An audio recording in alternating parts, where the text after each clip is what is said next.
College baseball from Brighton, Massachusetts, where the Clemson Tigers are heating up and meet a Boston College team that is loaded with potential high-end draft picks.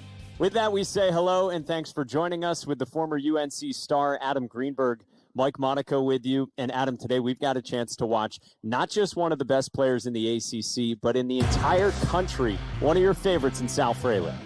100%, one of the best players in the country, and certainly one of the most dynamic and electric. This kid can run, he can hit for power, as you see, he can defend with the best in center field, and a high baseball IQ, and just ultra competitor. This kid is, I definitely love him, not just because he's lighting it up, but also because he's a little undersized, we shall say. But as Coach Gambino mentioned, he just wants to, he'll compete with the best of them, and he'll stand on your neck to win. So, and of course, on the other side, you got James Parker. He is certainly coming into his own. Coach Monty Lee calls Parker one of the most underrated shortstops in the country. He's their best overall hitter. Only a .262 career batting average, but this year coming out with a .343, 5 home runs, 3 home runs in his last 3 games.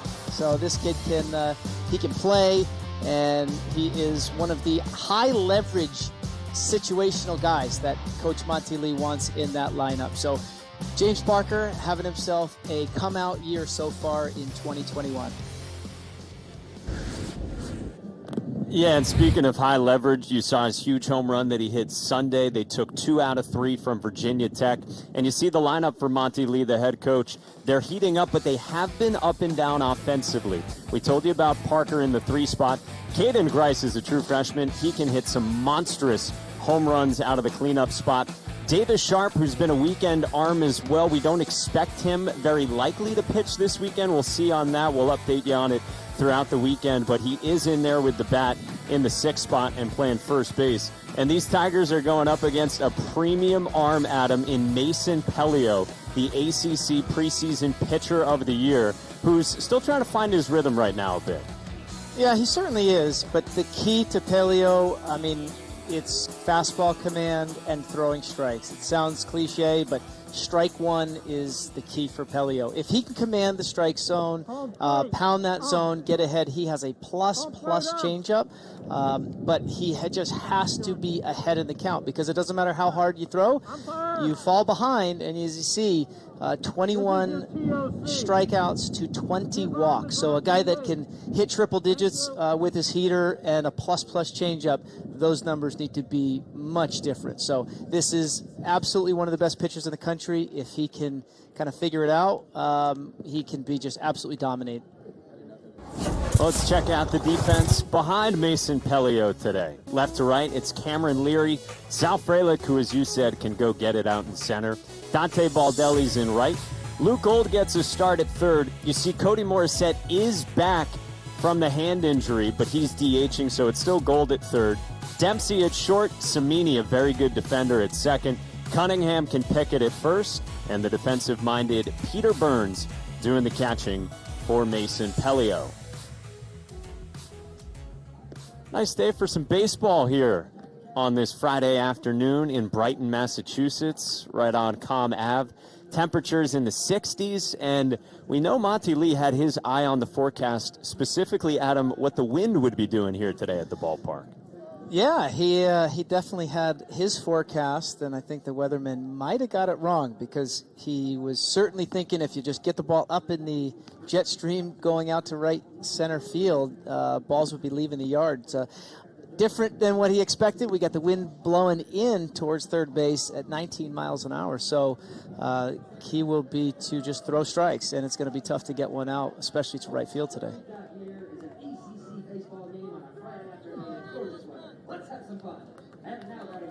Couple of teams with some nice momentum coming into this weekend series. Clemson at 9-9 overall, 3-6 in the ACC, but winners of 4 of their last 5. And Boston College, you see at the top of your screen, 12-7, 3-6 as well. Pelio pumps in a strike to Kier Meredith, and off we go. And that's a good sign for Pelio and Boston College, seeing strike one. I know it may be only a first pitch, but it's showing signs in the right direction. Another fastball on a line into right, and right at Dante Baldelli. You said for Pelio, it's going to be important to have good fastball command today, right? For sure. I mean, strike one is the best pitch in baseball, and throwing ahead in the count, regardless of how hard you throw. I mean, you see Meredith, he laced that ball. It was a great job just getting the barrel out. Got a little bit of the plate, obviously, but college hitters can hit upper 90s and even triple digits. So location and fastball command sets up the off speed and gets the hitters uncomfortable and behind in the count. Brings up Dylan Brewer. And so far, it's been all fastballs from Mason Pelio. Dylan Brewer is, according to Coach Lee, one of their most talented players. You see a little lower on the batting average right now, but the kid with power to all fields, and he's one of their top prospects.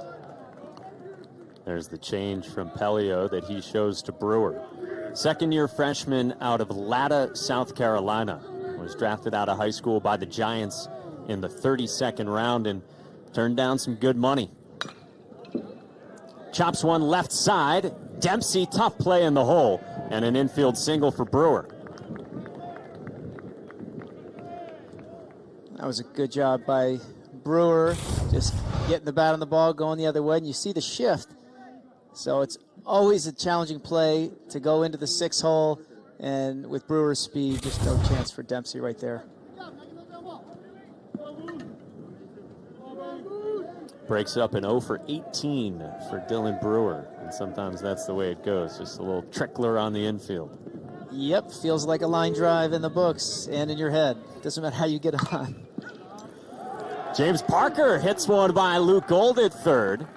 And these Clemson hitters have come up aggressively against Pelio here to start the ballgame. Yeah, and there's Parker again coming up and just, as you said, being aggressive. You know he's going to be swinging the bat. Only 5 walks in his first 2 years at Clemson. And so he's swinging a hot bat, and there he goes, being aggressive right there and getting the ball past the diving Luke Gold. And Adam, remember what Monty Lee said to us. A lot of times when we have good offensive games, when they pile up some runs, they're scoring early and the first time through the batting lineup. 100%. And hitting is contagious, as crazy as that sounds, but when you have people on base, guys having success in front of you, it just gives you an extra little bit of confidence, the pitchers in the stretch. So they definitely have more success when they're getting after you early. A first pitch breaking ball from Mason Pelio misses to the cleanup man, Caden Grice. True freshman, you see he stands at 6'6", 240.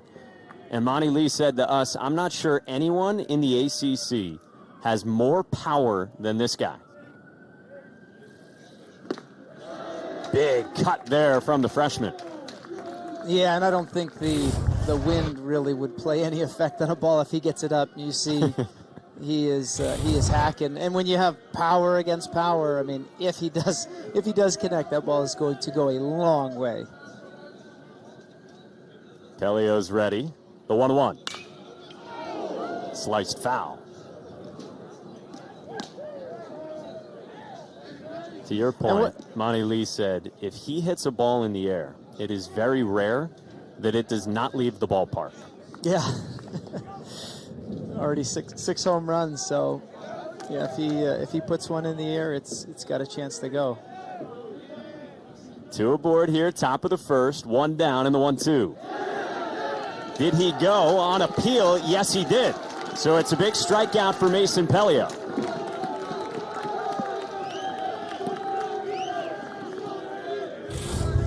And that's a great pitch. You see it starts in the zone, it just barrels out. Good changeup. But when you're around the zone, you're going to get more check swings and guys kind of expanding the zone. Certainly Coach Lee's one of the things that he's felt his team has struggled with most, expanding the zone. But when you're around, like Pelio's been, it makes it a lot more challenging for these hitters. Well, here we are, 5 batters into the ball game. Adam Hackenberg stands in. This is a crucial spot in this game. Pelio has struggled in first innings, and Clemson, like we said, has needed good first innings offensively to get going. And it's ball 1 to Hackenberg. Yeah, and Hackenberg's been out of the lineup. He got in there the other day, battled some injuries. He's one of their guys, RBI machines. So if there's any guys in the lineup that you want up in a two-out situation with a guy in scoring position, this is your guy. Third-year sophomore from Virginia.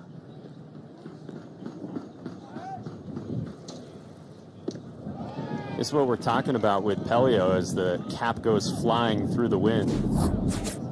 That early on in ball games, first couple of innings in his ACC starts, he's run into some trouble. Yeah, in his last outing against UNC, he had one of those tough outings, but it was really the first inning. He gave up a 3-run homer to Danny Soretti, and as Coach Gambino said, it almost kind of takes the wind out of BC sails when they see a guy like Pelio get hit. So if he can have a smooth first inning, get out of this unscathed, BC can get into the dugout, no runs, and give themselves a real chance to kind of jump on Clemson. So we'll see how this ends up right here, because he's down 2-0 already. With 2 aboard. That's a strike. Burns maybe steals one, bottom of the zone. Yeah, that's Pelio saying, "Thank you, Mr. Burns." That's what catchers call it, stealing strikes, the art of framing.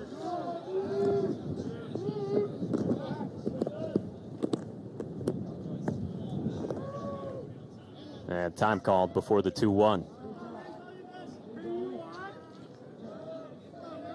Some nice energy in the ballpark here at BC, athletically, or around the athletic department, letting in some fans, family members only, and then you see the scouts. So many of them here to see this guy with the big arm and some of the other high-end talent on display.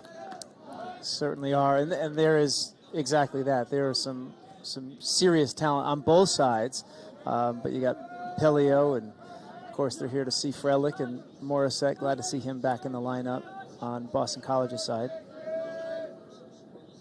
Pelio's 3-1, and a full count now on Hackenberg. Runners are going to be moving, so Hackenberg gets a base hit here. You got a chance to score 2. So really, really important once again for Clemson to just get something going early and kind of give themselves the confidence that they can hit this guy. Davis Sharp, you saw, would be next. Payoff pitch. Popped foul. And for Hackenberg, who hasn't been in the lineup, it's nice to kind of fight some pitches off.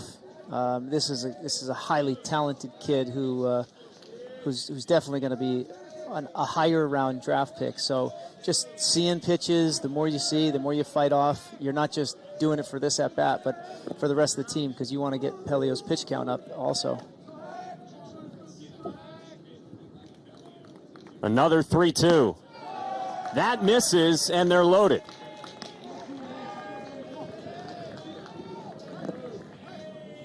That's a really nice at bat, and I can't stress it enough. When you're not able to be in there and not playing every day, that was just being able to fight good pitches off, which is what Hackenberg did. He was on the fastball, but really made Pelio work. So this is a real critical point early in this game, but it really is.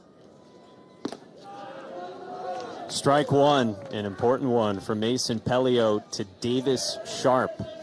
Two-way guy who started the year as the Friday night starter for Clemson. Was supposed to throw on Saturday last weekend. He got scratched due to injury, but is in there with the bat today as the breaking ball misses. That was a good breaking ball right there from Pelio. So he's had trouble commanding it, but that was one that had good tight break. Started in the zone, bailed out, but good job laying off by Sharp. 2-1. And you can see he's juicing it up right now. That ball's zipping in there. We don't have the privilege to have the radar gun, but that is definitely in the upper 90s right there. We talked to Mason earlier this year about hitting 100 in the offseason. A 2-1. Popped up. right side. This is Jack Cunningham to end the inning. So Pelio gets out of harm's way and leaves him loaded in the top of the first inning here in Brighton.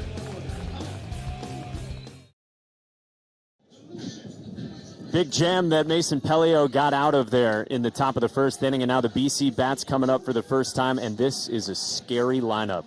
Brian Dempsey's in the leadoff spot. Sal Frelick bats second. Cody Morissette returns after missing some time with a couple of fractured knuckles. Luke Gold is a slugger in the cleanup spot, and Jack Cunningham can rake in the 5-hole. They'll go up against the right-hander Jackson Lindley, who gets the ball for Clemson today. His 8th career start and his first career weekend start, much less here on Fridays. And the defense behind him, Kier Meredith in left, Bryce Teodosio in center, Dylan Brewer in right, and then around the infield, Wagner, Parker, Henderson, and Sharp, with Hackenberg doing the catching.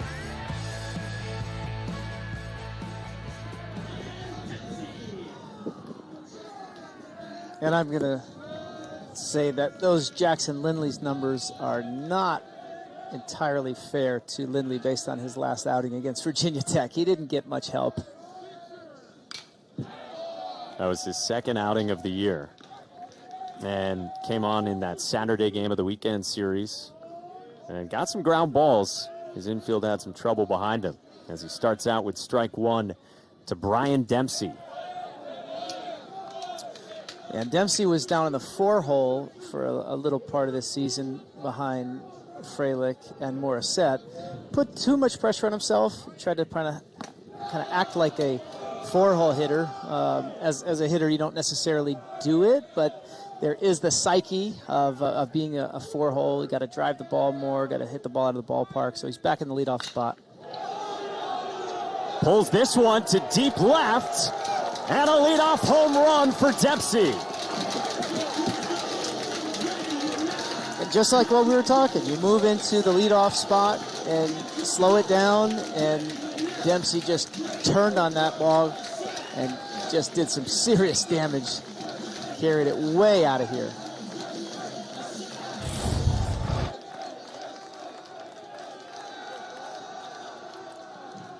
And he just pulled his hands inside. That ball's even off the plate in.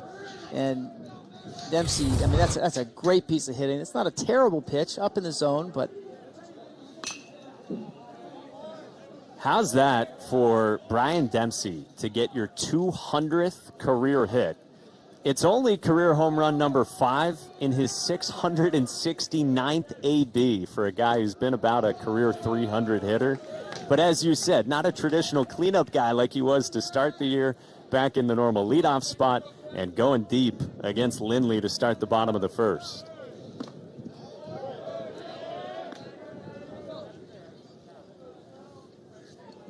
Sal Frelick, the batter now. We showed you his numbers off the top. He has lived up to the superstar billing here in his junior season.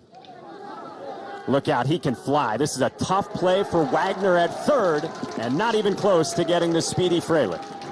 And with 2 strikes, shorten up, just put the ball in play, and when you can run, you hit that ball on the ground, you give yourself a chance. You see, way out, just protecting.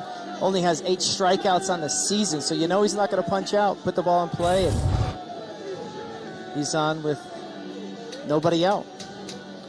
How many more hits you think, Adam, that you get in a season with speed like that? I mean, every bit of 10 to 12 hits. Yeah. Whew, he can fly. Brings up Cody Morissette. Like Frelick, very high pedigree. And good to see Cody return. Had missed the last 7 games because on his glove hand, so his left hand, top hand on the bat, had broken the knuckles on his middle finger and his index finger. And they're going to start him out by DHing him, getting back into this BC lineup.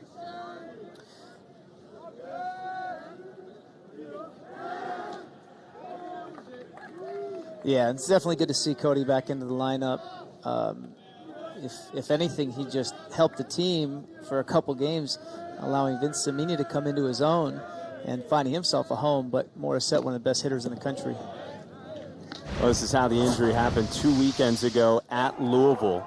Keep an eye on him coming to the plate. I think he's out. He is. Yeah, and it's always tough coming in, sliding into home head first. There's always that risk of injury, but just aggression takes over. You're not thinking about getting hurt. You're thinking about scoring that run. So unfortunate, he had that small fracture, but once again, good to see him back into that lineup. Preseason first-team All-American, according to D1 Baseball.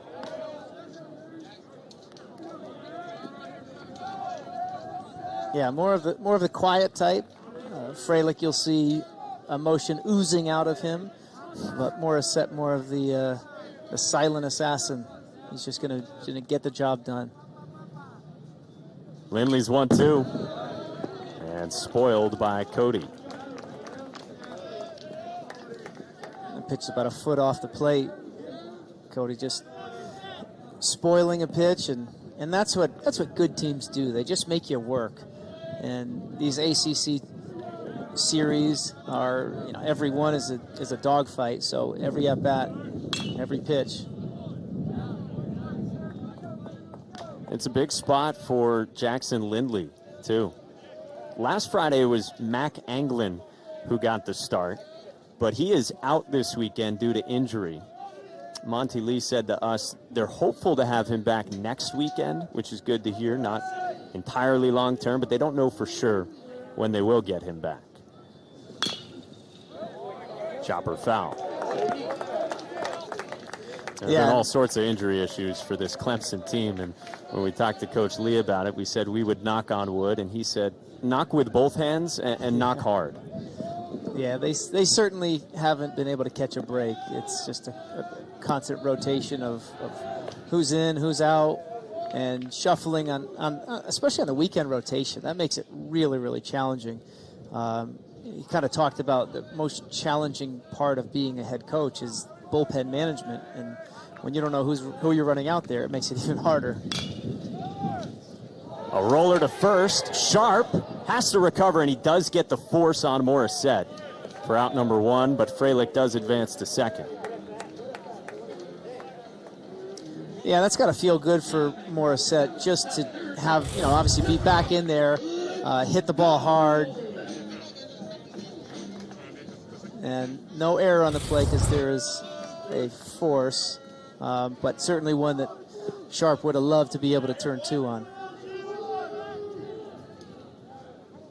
Well, and it brings up a guy who is mashing baseballs right now. The sophomore infielder, Luke Gold, who entering the weekend is tied for the national lead in total bases this season with 62 already. He takes ball one from Lindley. Yeah, just an RBI machine.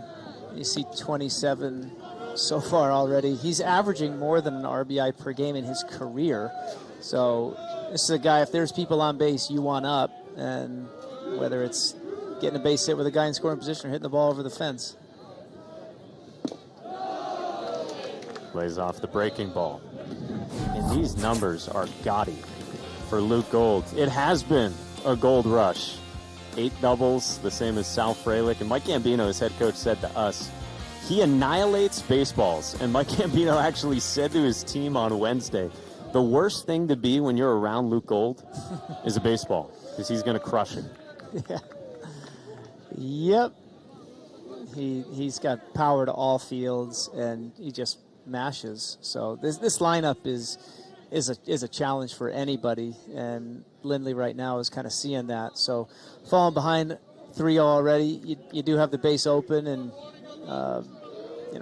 I wouldn't want to give Luke Gold anything really good to hit. You can see way off the dish here.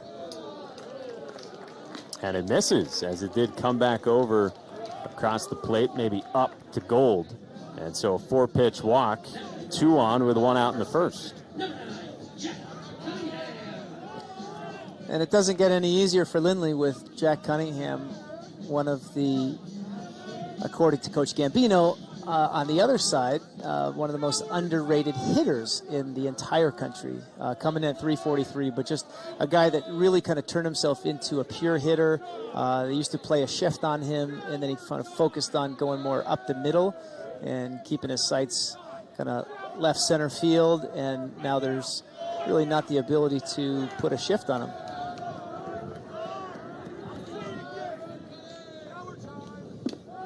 First pitch misses on the 20th pitch of this bottom of the first inning for Lindley. And you see the numbers for Cunningham. 343 average for the veteran first baseman.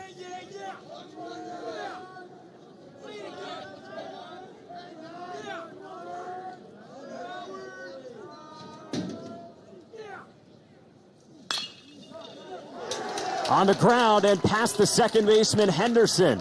Frelick can fly. He scores from second. The throw to third does not get Luke Gold. So BC adds on and has a 2-0 lead here in the first.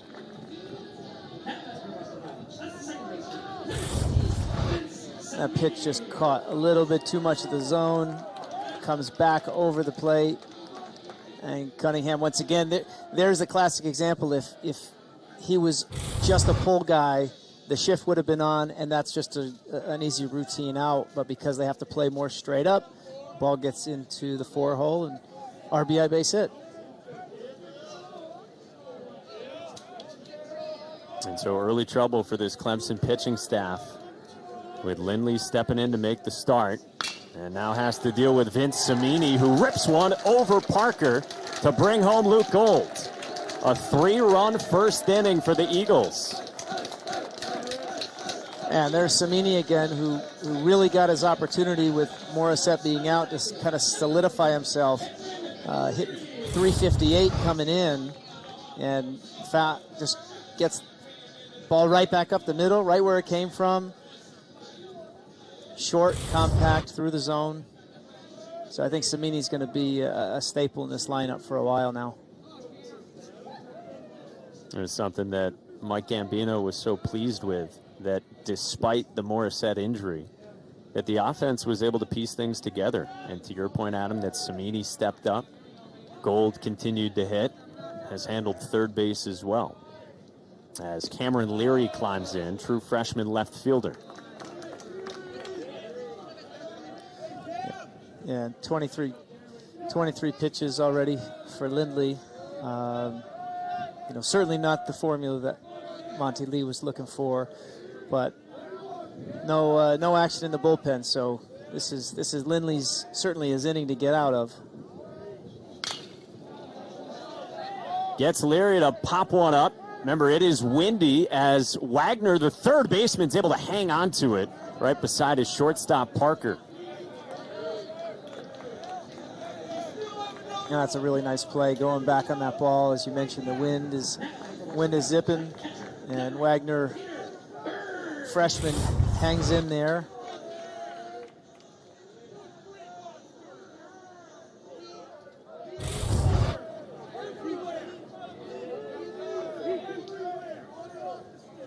Nicely done by the rookie.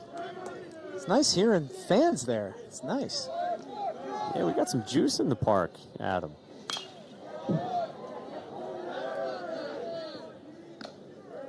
Dugouts are charged up. Some of the Clemson faithful are here in attendance.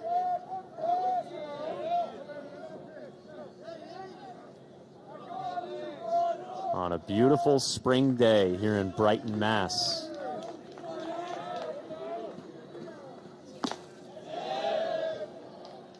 That is fouled into the mitt of Hackenberg by Peter Burns, the third-year catcher for the Eagles.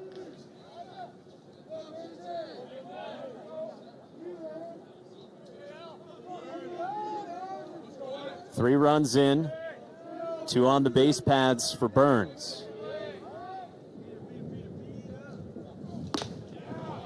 Nice breaking ball from Lindley to strike out Burns. Strand two, but not before BC gets three to start the weekend series here in Brighton. 8 batters to the plate in the bottom of the first inning and 3 runs for Boston College. That all began with career hit number 200 for Brian Dempsey, a leadoff shot to left. Yeah, that's got to feel good, not only getting your 200th hit, but going out in style with a charged home run. And we are off and running as we go to the second inning here at the Harrington Athletics Village. 7, 8, 9 in the Clemson lineup, beginning with the center fielder Bryce Teodosio. Teodosio is one of their most improved hitters, career under 200, coming in this year with some really good numbers, just shy of 300. Tried to lay off the breaking ball, and he did, according to the first base umpire, Greg Howard. But that was a nice job by Pelio. Stayed in the zone and breaks out. I mean, that's a plus pitch. And then he comes inside and he hits Teodosio on a 2-strike delivery. Yeah, not what you're looking for right there. But for Teodosio, you unfortunately have to wear it upper 90s in and just kind of brush it off and get on base anyway, anyhow. Premium velo be darned. You got to wear that one if you're Teodosio, who does have great speed, and he's on to start this second for Max Wagner.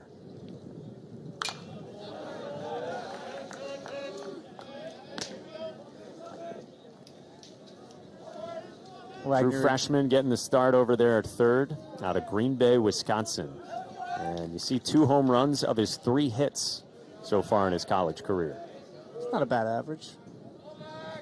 Take it. Fouls it back. He was right on it. Yeah, you can see right on it. That's one that Wagner's gonna be a little disappointed, because now he's 0-2. He missed his pitch. So if you're Pelio right here, you're going to probably come with a similar breaking ball, hopefully start it in the zone and have it run away.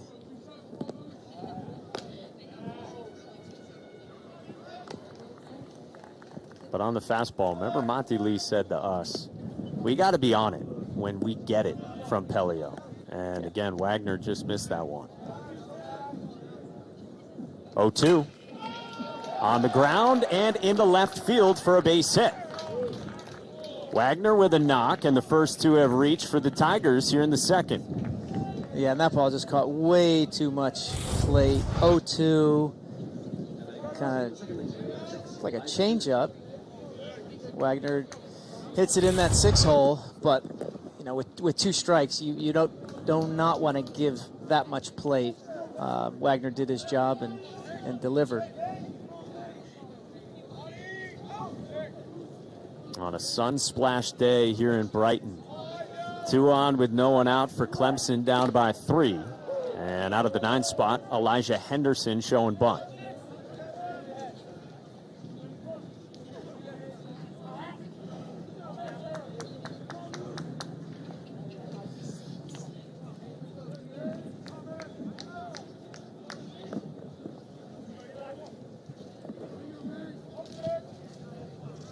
Henderson, a 4th-year sophomore from Greer in South Carolina, takes low.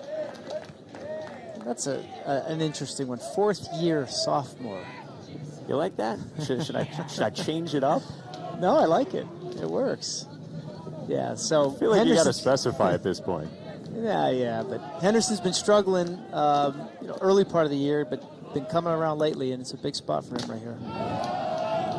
So he showed bunt, and now he's gotten 2 balls from Pelio, dealing with the 9-man. And Clemson has already worked a walk. They've been hit by a pitch, and they have 3 singles off Pelio as well. Yeah, really important to come back after being down 3-0 to just get some action, get some activity. So you got the first 2 guys on, and really would like to get something across.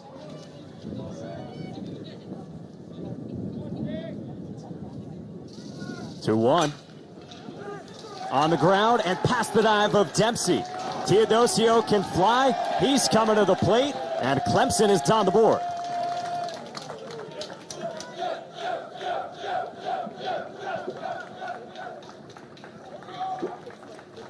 that's a really, really important swing right there by Henderson. I mean, just fastball right down the middle. He gets it right in that 6-hole past Dempsey. As you said, Teodosio can fly, so that was going to be an RBI all the way as soon as it got into the outfield. Well, this will get a visit from Boston College pitching coach Alex Trezza, as Pelio has struggled a bit his first time through the lineup. Yeah, this has kind of been a little MO for Pelio, just struggling to really be dominant in the early innings. And once he settles in, he's been much, much better. But he has had really nice break on his breaking ball today. He's definitely around the zone. But this Clemson team so far is just doing a really good job when he's finding too much to the plate. You've seen a lot of Mason this year. We've chatted with him throughout this season as well. Huge expectations for him coming into this junior season. There's draft talk like there is for any guy in his third season who's got the pedigree. What do you make of him and how the rest of the year kind of looks for him? Because Mike Gambino is very optimistic here that he's going to have a really strong second half of the season. Yeah, he will. I mean, he's a maniacal worker. He's works constantly, looks at video. So when you're a guy who's kind of has that mindset and that makeup and the talent, it's going to click. So whether it's early in the season or later, I mean, he hasn't pitched a whole heck of a lot in his career. Everyone missed mostly all of last year. So just getting into a flow and getting into a rhythm and getting off just velo, this is a huge reason why this Clemson team will be able to go however far they do into the postseason. Ball and a strike on the leadoff man, Kier Meredith, who started the day by lining one sharply to right, but right at Baldelli. And that's the plus changeup right there.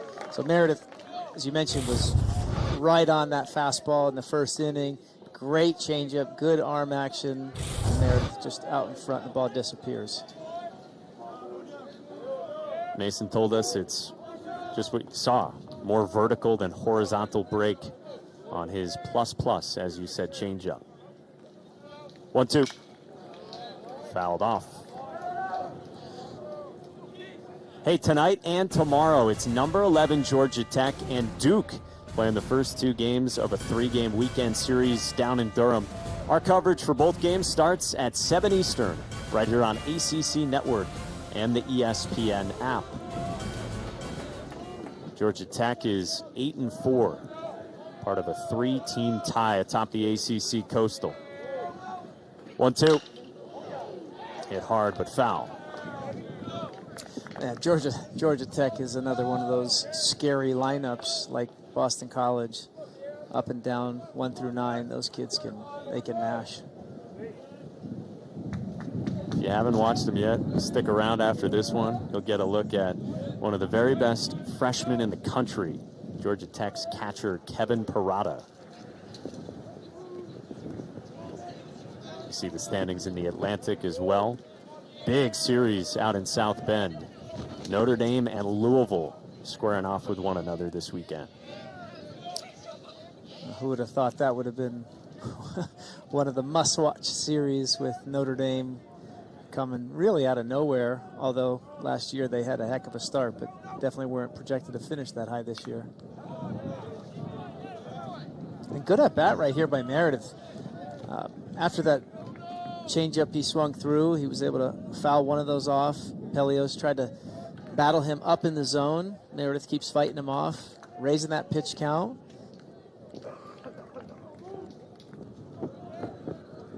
Call it a pesky hitter. Another 1-2 is inside and low, and there's still nobody out here in this top of the second. And Clemson has 2 aboard and a run in. You see Meredith right there try to not get out of the way of that changeup.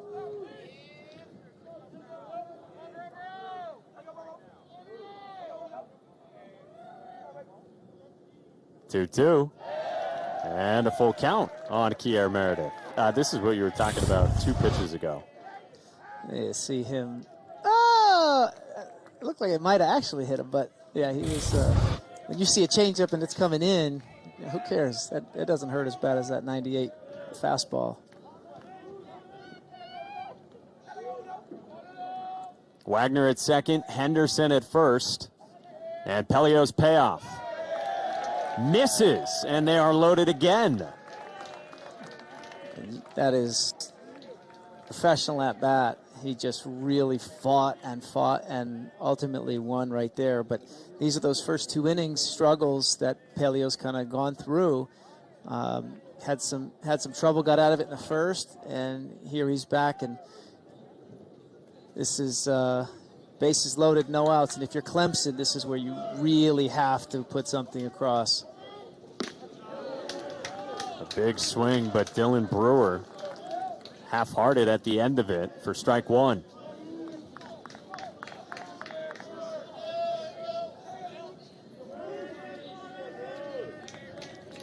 Yeah, so Pelio's getting ahead, 7 out of 11, first pitch strikes.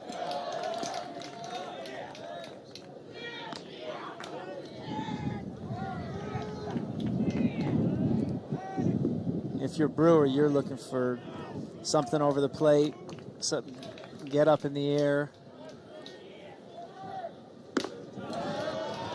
That misses. A fastball from Pelio.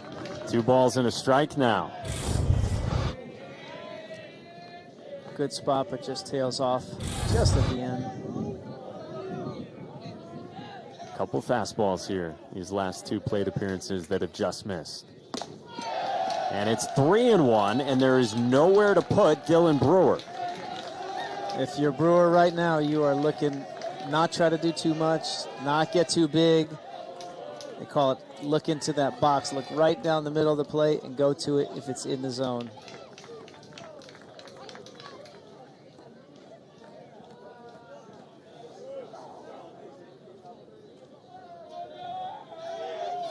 Pelio's 3-1.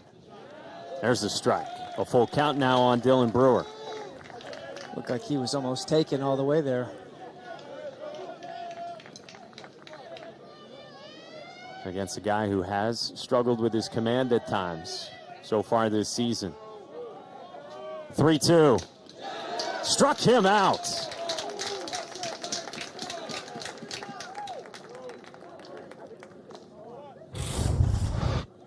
It's a big pitch right there.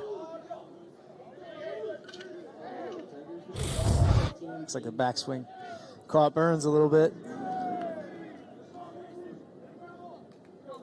So when he needed to, a couple times he came inside with the fastball to get swings and misses against Brewer. And now here's James Parker, who has thrived in moments like these throughout the young season. For sure, and Monty Lee said it, and I'll say it again, because he loves it. High leverage situations, and he's got his high leverage guy in there in James Parker. So this is who he wants up. On James's 21st birthday, he bats here with the bases loaded, top of the second against Mason Pelio after he singled in the first inning.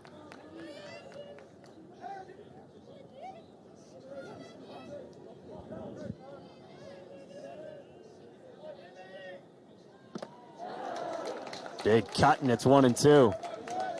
Yes, it was, and that was just gas on the outer third. That was on the black, so tough pitch to do anything with. And now, if you're Pelio, same thing, you're ahead. You do not want to give too much plate. You want to get it out of the zone. Well, it's not just this year that James Parker's been coming through with big hits in big spots. This was last year when Clemson and Boston College played down in South Carolina. The old walk-off fielder's choice to complete a sweep for Clemson of the Eagles. Drives the 1-2 in the air to right center. Baldelli cannot get it. On a hop, Parker dumps it down and scores Wagner. And safe at second as well. Kier Meredith had to hold on that, but was able to advance as Parker dumped it in. Yeah, it looked like the wind was playing tricks out there. You see Fraley kind of looking at Baldelli, whose ball, who's getting it. You see Meredith going back. Looked like Baldelli first started back and to his right. Yeah, but definitely that ball just got cut down by the wind. So Parker, a run-scoring single, and they're still loaded for Caden Grice. 32 pitches this inning for Mason Pelio after he threw 21 in the first. It's a lot of pitches.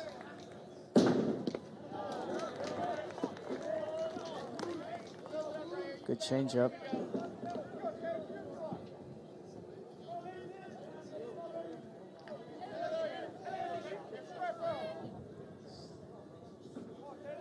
One one. That is slapped foul.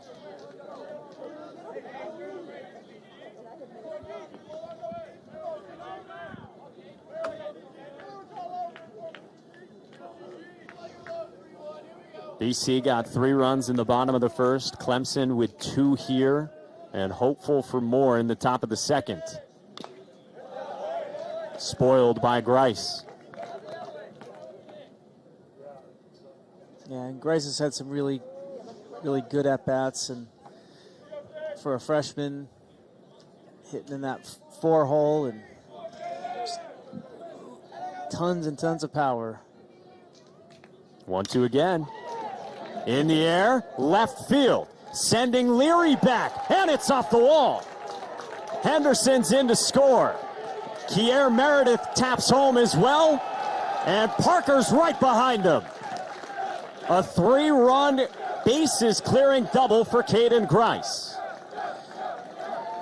Just like we were saying, he's got just tons of power, but hitting the ball to the opposite field, off the wall, heater away. It's not a bad pitch. I mean, looks basically hitting Burns' mitt off the plate, and Grice with 6'6", long arms, extension, hits the ball over Leary's head for a bases-clearing double.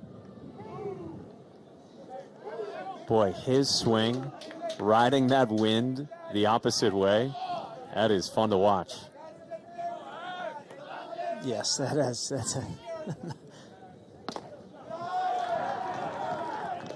So Clemson has the early offense that it wanted. As Monty Lee said to us, a 5-spot early on against the preseason ACC Pitcher of the Year, Mason Pelio. Yeah, coming down 3-0 for... This one gets away from Burns. Grice takes 90.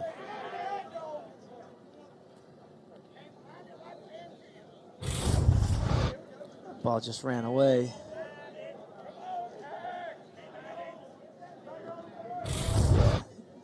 Throwing that hard and setting up away, and that ball runs way back in. Tough for Burns right there.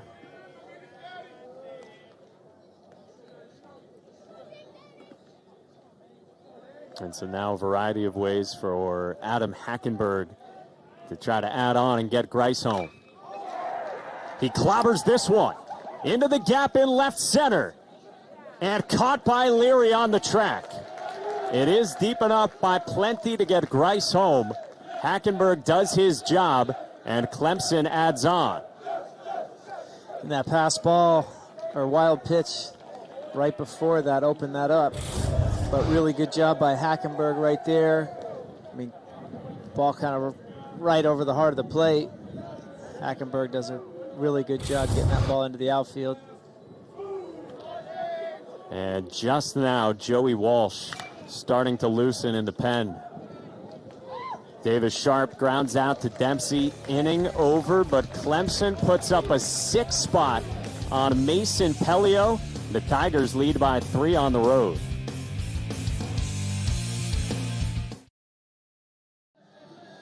Caden Grice, the big blow in that top of the second. A bases clearing wall ball double the opposite way.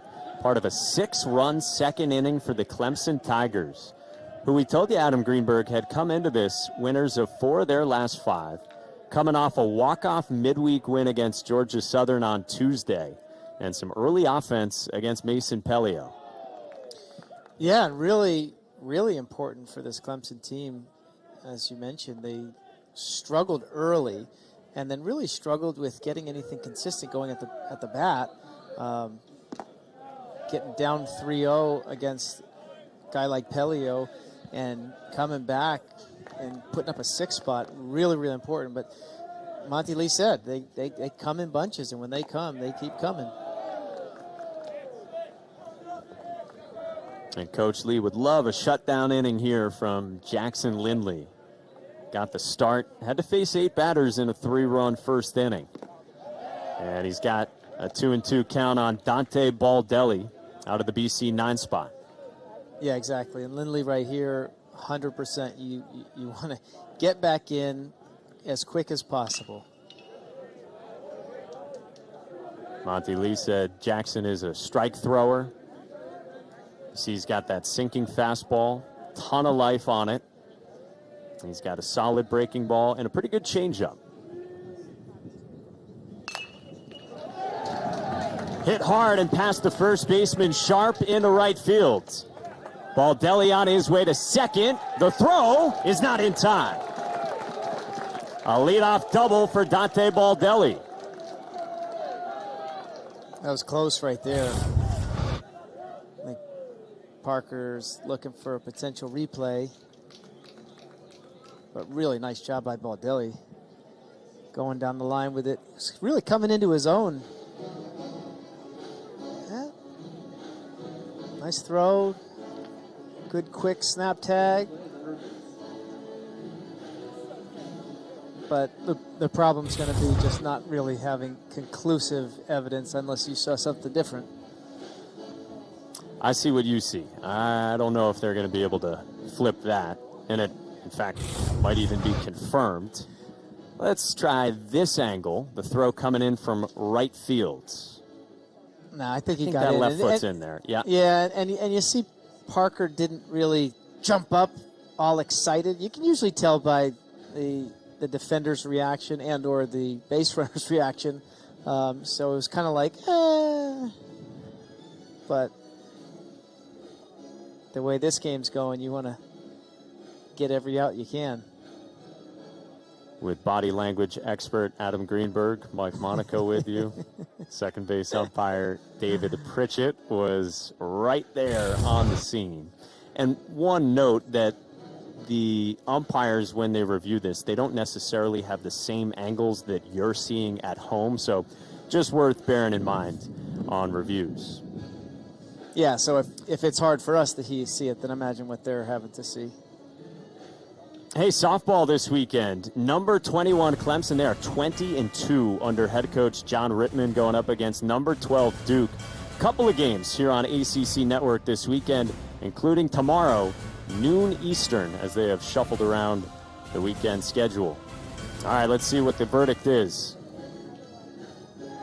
He is safe at second.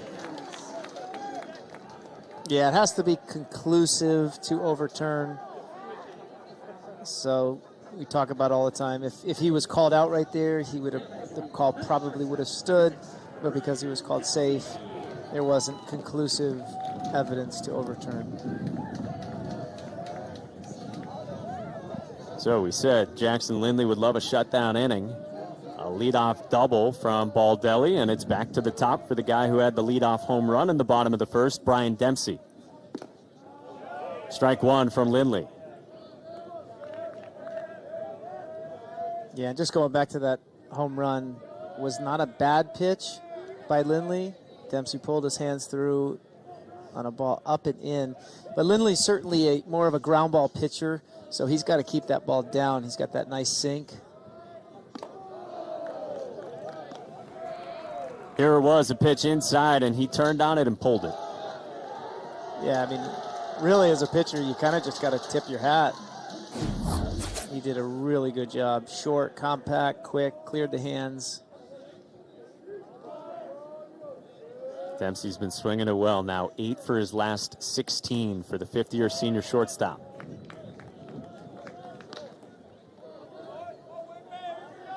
we talked about it earlier. Fifth-year senior is a little more traditional than fourth-year sophomore, Adam. Yeah, there you go. I like it. I dig the fourth-year sophomore. Just wonder if he's going to graduate this year. A smart guy, Brian Dempsey, who BC was actually his only Power 5 offer, and he has been a productive player in his career here on the Heights. Skies this one, shallow center, and Henderson makes the play.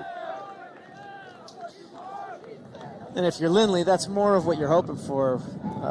Similar pitch to the one he hit out, and fly ball to Henderson. So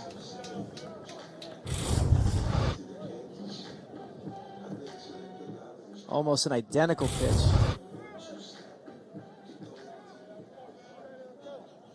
So Bailey had to stay put at second.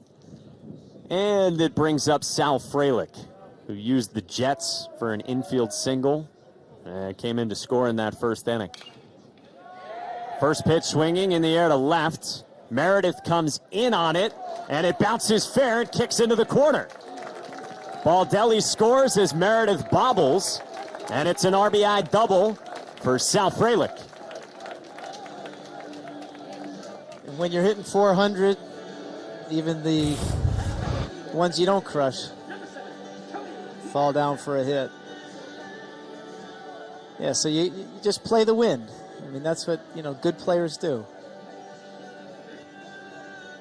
What are you seeing as a former outfielder? It looks to me, from afar, as we say this from our homes, like some tentative routes being taken by the outfielders. Completely. I mean, that's exactly a perfect way to describe it. The wind is definitely swirling in some direction where you're not getting a true read off the bat. So it's causing infielders and outfielders both, you see, it's just that tentative. They're late on their breaks. They're not as confident. Whose ball is it? So it's definitely a tough wind out there today. So BC trims the margin to 2. We have had 10 runs scored, and there have been 10 outs recorded in this ball game. That'll make a long day if we keep that pace. 1 hour in here in the bottom of the second at the Harrington Athletics Village. And a strike to Cody Morissette, the number 3 hitter and designated hitter. So we've got some wind. We've got a beautiful day here in Brighton, Mass. Our entire crew here from BC. 1-1.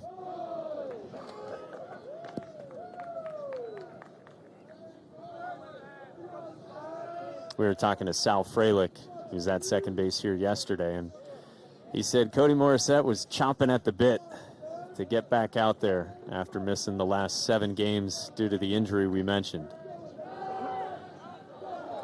Lindley throws it into center. That's what the speed of Sal Fralick can do.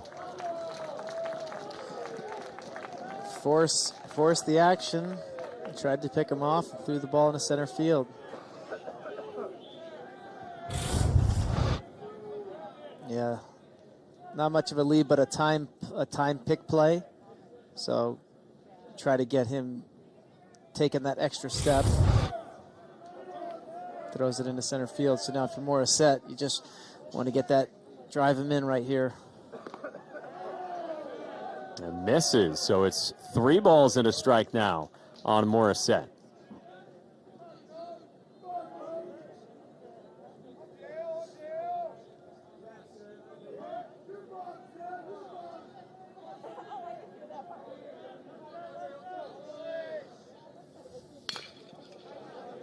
Chopper right side and past the dive of Henderson.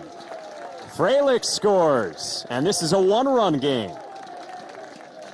Anytime you can get the ball by the 3 guys in the infield on the right side. So playing the shift, and Morissette just hits it right in between the 2 guys. Adam, if you're Boston College and you see a 3-run deficit, as it was coming into this bottom of the second, I mean, that might feel like a lead to them, given the comebacks that they've had when they've been down by 8 runs a couple of times this year, and it just has not fazed Luke Gold and company. No, it doesn't faze them at all, and I think you're right. I think they kind of like it. Anything under 8 is like a lead, and 8 is like, all right, we'll come back. Gold bounces this one. Wagner up with it. Henderson's turn, not in time to get Gold. Well, we know all about the Auburn comeback. I mean, that was the headliner, and that was wild earlier this year. Boston College on the road trailing 9-1 entering the 9th inning. 8 runs to tie. Luke Gold, you see on the right, put him ahead in the 10th inning. 3 different times BC was down to its final strike, and then again this week, BC was down 8-0 early on against Merrimack in the midweek and came back to win. Yeah, to have one 8-run comeback is pretty cool in a season. To have 2 in the first third of the season.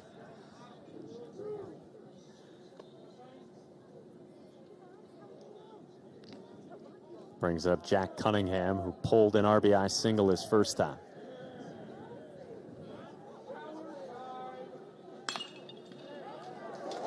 And he pulls this one into right field as well. Luke Gold trying to go first to third, and he does. So runners at the corners here with 2 outs in the second. See Cunningham doing what Cunningham does, get hits.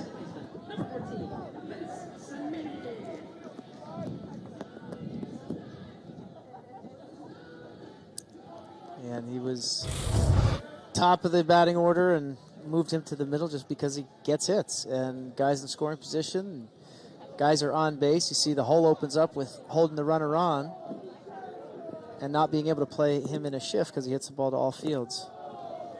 Oh, good stop by the catcher Hackenberg, who will keep tabs on Cunningham, who got back safely. That is a really nice play by Hackenberg. Great job, and that's why this kid is touted as one of the best catchers in the country. Look at that, moves his feet, knows what's coming, but to move his feet, see how he keeps his body in front with pushing his chest down to make sure that the ball stays in front of him versus kind of opening up and letting that ball go somewhere else. So great job keeping both runners, but especially the one at third from scoring and tying this up. So 1-0 on Vince Cimini. Remember, for Hackenberg back behind the plate, it's only his 6th game of the season. He was out to start the year with an arm injury and came back first as the DH, much like Morissette's doing today for BC. So just his 2nd game catching this year. But it's 3-0.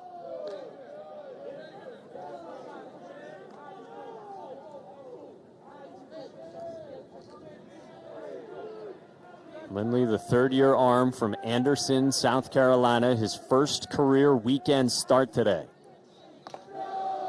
And a 4-pitch walk loads him up.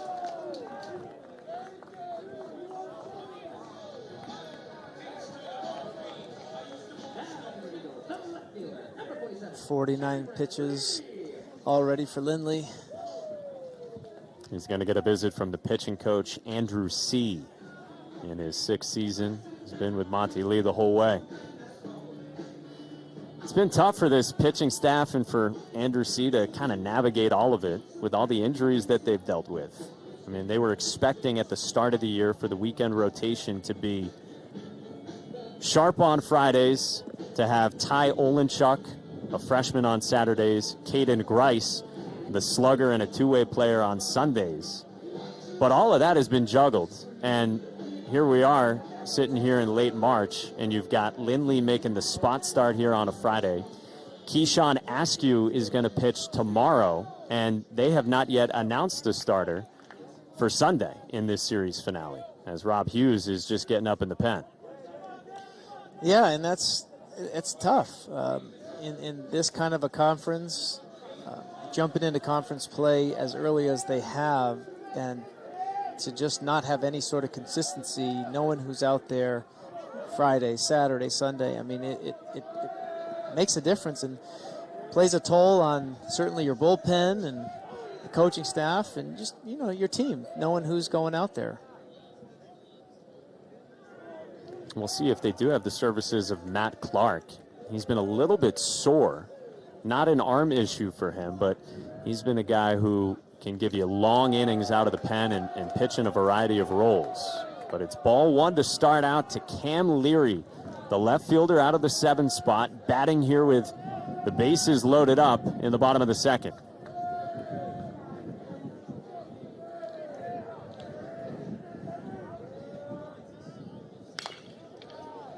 A roller right side. Sharp on the backhand, not in time.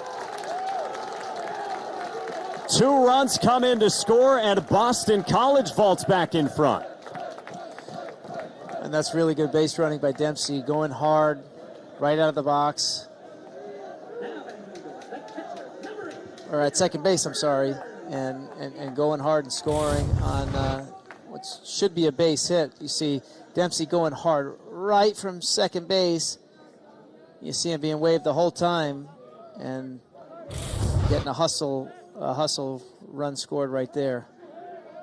But Lindley gets another ground ball. I mean, a lot of these balls have just kind of found the holes, but that ball was handled by Davis, and Lindley wasn't able to get there in time, and Leary beat the throw. And as you said, a really good read by Jack Cunningham from second. That is a fifth-year senior making a smart decision and running hard the whole way to put BC up 7-6 as it's 0-2 now on Pete Burns. Yeah, and really what it comes down to is just how you practice, is how you play, and the mentality of going hard and not just assuming anything. So he makes it easy for the coach to send him. If he doesn't go hard, then it's just you gotta hold up. But going hard that's the difference of winning and losing. So again, Cunningham not a blazer from second, but just going hard the whole way. That's it, and that's just, you see, sending him go, and if he makes the play, he makes the play, and it's all for nothing. But when they don't, and when the play's not made, and you then take the lead, that's classic. Just show, hey, this is what happens when you hustle.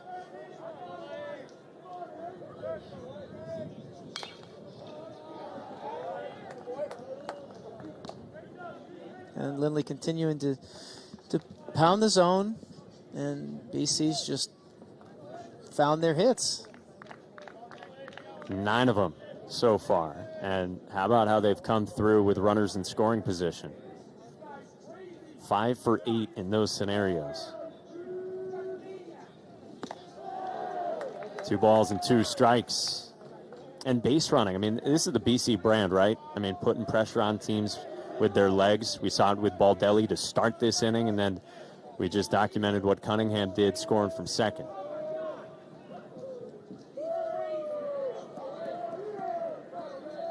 Two. Burns a chopper into center. Samini scores, and it is 8-6 Boston College.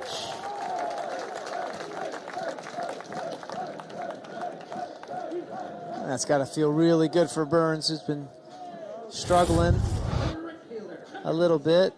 Curveball, just right back up the box. Gets through it, another first to third, and RBI.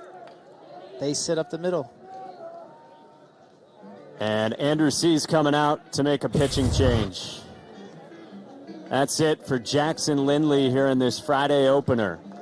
And Rob Hughes will be summoned from the bullpen. Burns chases Lindley. Boston College has answered right back against Clemson. Well, how about this? In the last few half innings here, we have had 8 come to the plate for BC in the bottom of the first, 9 to the plate for Clemson in the top of the second. And Boston College has batted around here, and Dante Baldelli's coming back up against the new pitcher for Clemson, the right-hander Rob Hughes, who enters this ball game in place of the starter in the second. Yeah, and this is really one that you just want to get in and get out if you're Rob Hughes. You want to find a way to just get out of this inning and not have this lineup turnover. But Baldelli started the inning, as you mentioned, with a leadoff double down the first base line. And Baldelli's had a great year so far. I mean, very, very talented kid. Obviously comes from a nice little pedigree with his brother Rocco, who was a pretty decent player himself, I'd say. Yeah, not bad. Not a bad skipper either. Did all right for himself, yeah. So Baldelli coming up for the second time here in the bottom of the second. Mike Gambino's team has never met a deficit they did not like.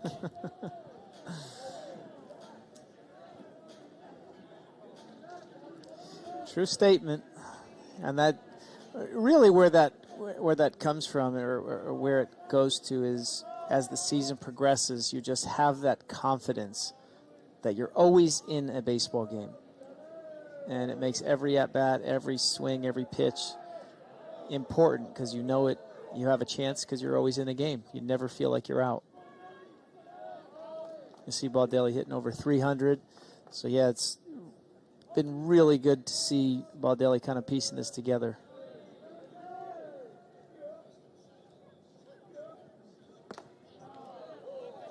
Strike one delivered by Rob Hughes, the veteran right-hander from Rock Hill, South Carolina, and a transfer from Furman. Remember, they discontinued their program. They were one of the programs across the country that dropped baseball, unfortunately. So a lot of transfers from Furman littered around the country. And Hughes, a guy who in the fall led the Clemson pitchers in strike percentage. He's got good stuff, but he'll come after you with strikes.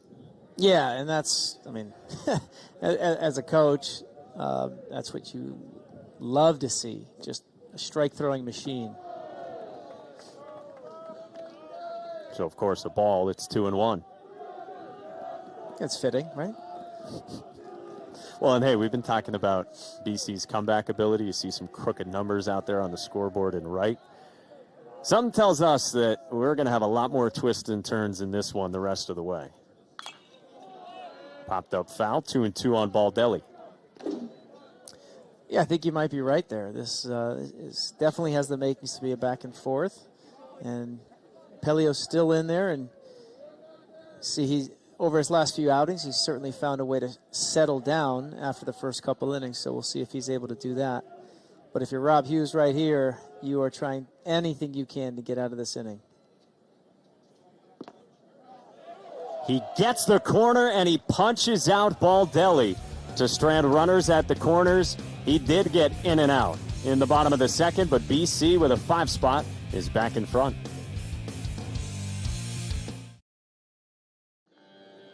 Top 3 on the way in Brighton, Massachusetts. 14 runs already on 16 hits. Strap in, Adam Greenberg. We have a long way to go. Jackson Lindley and Mason Pelio, the starters, running into some hot offenses right now. Yeah, that they are. A lot of hits. If you're just joining us, you missed the whole game so far. Yeah, at least in terms of action. So. Whoa.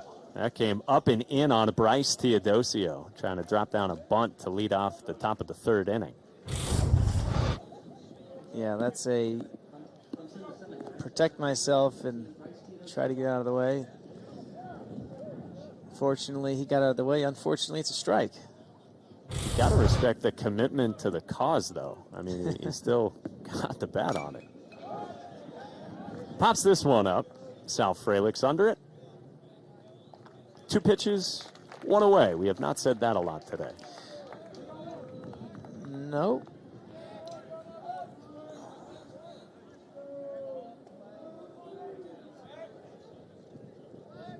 What would you like to see from Mason Pelio so far? You've seen his pitch mix. He's over 60 pitches coming into this inning. Yeah, he's primarily throwing his fastball. So 40 pitches and only 10 of them were off speed. So he's at least coming at you with that heater. This is driven by Max Wagner into the gap, and it'll get to the wall. Wagner took a big turn around second. He gets back to the bag, and he's got his second hit already today. That's a really nice job by Wagner, and he's not hitting like a freshman against a guy throwing close to 100. Stays on, goes the other way.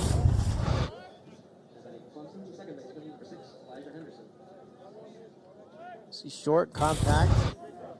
Same thing, I wouldn't say that's a bad pitch by Pelio. Down and away, maybe caught a little too much to the plate, but, I mean, good job of hitting. Got to give the hitter some credit. Nice job, Wagner. One of the very talented true freshmen that the Tigers have. Wagner getting the start at third. And he's on with one out for Elijah Henderson, who had an RBI single that he pulled to the left side his first time back in the second.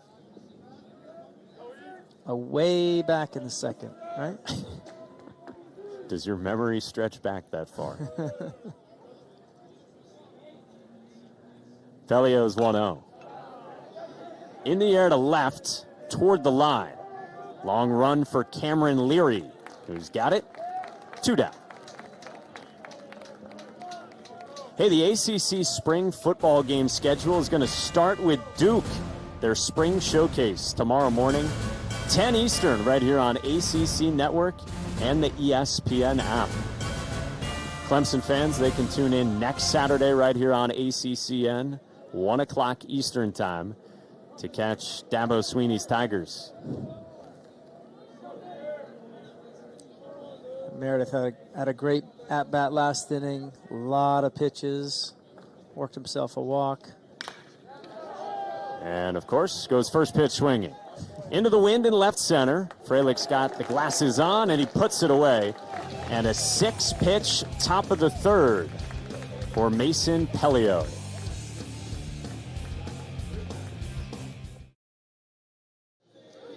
Boston College leads Clemson 8-6, and if you are just tuning in after you got out of work, you've missed a lot. Bottom of the first began with a leadoff home run from Brian Dempsey. Caden Grice cleared the bases and scored 3 with an opposite field wall ball double to put Clemson on top, but Cameron Leary and Boston College came back using the speed to get down the line. 2 scored for BC. They got 5 in the bottom of the second, and they are back on top of the Tigers here in the opener of the weekend series.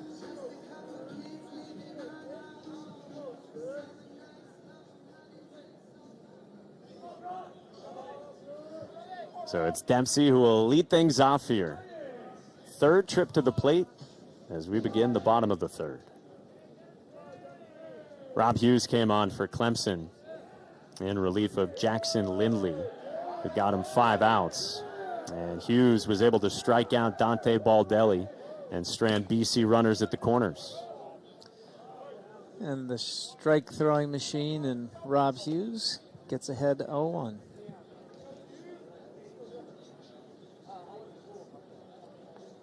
What a cool opportunity for Hughes, though, to come from Furman and having the program dropped and being in one of the top ACC school in Clemson. Finish out your career here.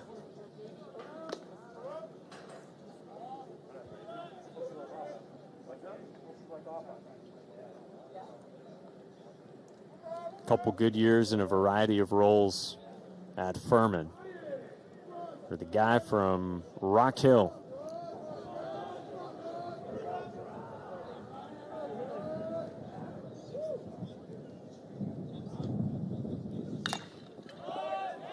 Dempsey pops one up. Right side of the infield, and it's Henderson who takes charge for out number 1. Once again, you see that wind just playing some tricks. Henderson having to back pedal to make that catch. So we get some flag cam from Joe running camera 1 here.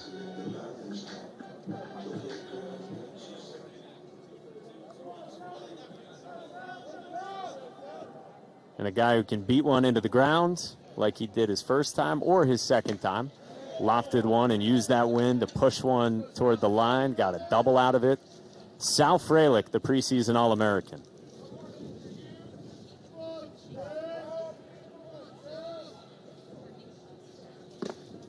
We asked Mike Gambino if he remembered the first time that he saw Sal Frelick in the recruiting process.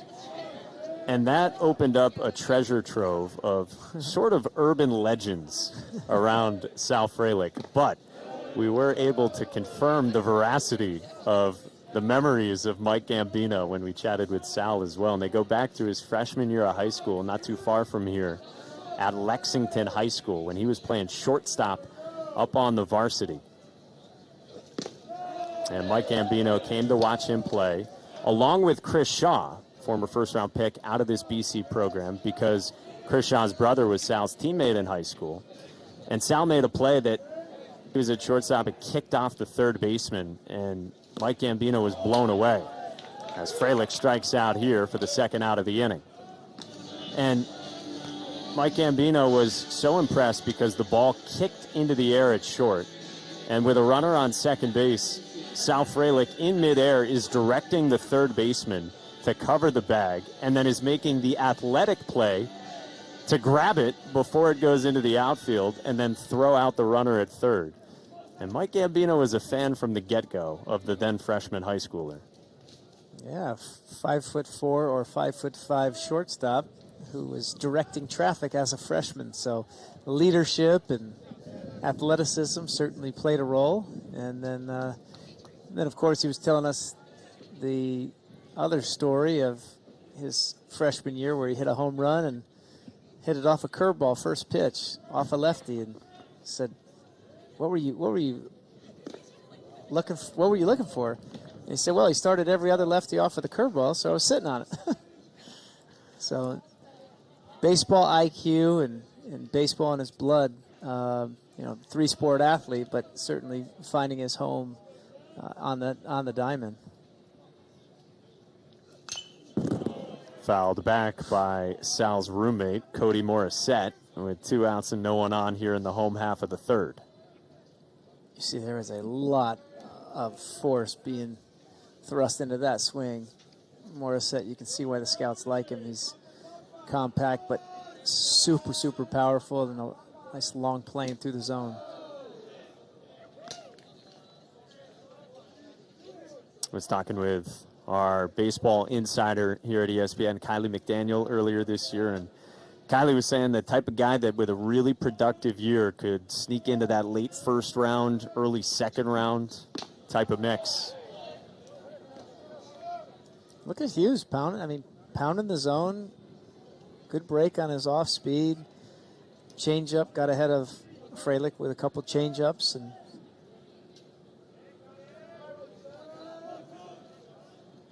2-2. It's got a little funk in the delivery. We'll upset some timing and change it up.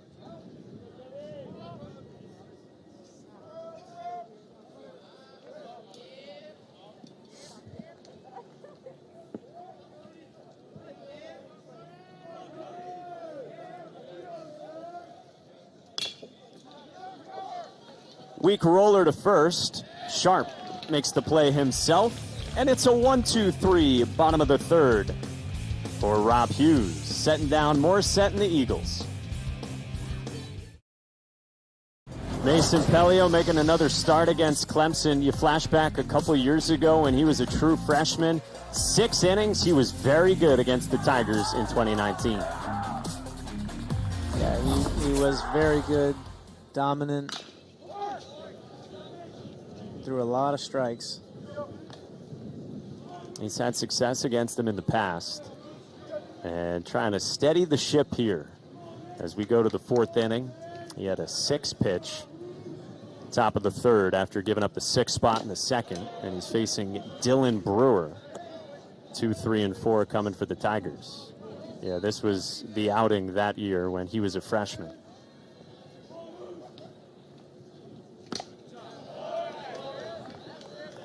Brewer, by the way, one of the very talented players on this Clemson roster. Starting right fielder for a program that's had so many great outfielders. You think of the likes of Billy McMillan, so many great Tigers who have come through. Yeah, just hasn't quite put it all together at the plate. Certainly the average is down a little bit, but his on-base percentage is way up. So he's finding ways to get on. Pelio seems like he's been trying to come inside at him with the fastball against Brewer today. Yeah, pound him in. That's obviously looks like the approach. And Brewer's not able to kind of clear those hands and get him inside. Oh, beautiful changeup from Pelio to strike out Brewer to begin the fourth. And when you set him up hard in and come back with that changeup, you get swings like that. So you start pulling that front side and needing to kind of speed it up or at least feel the need to. And then pull the string right there. Great setup, pitch, and then subsequently follow through and execution on that changeup.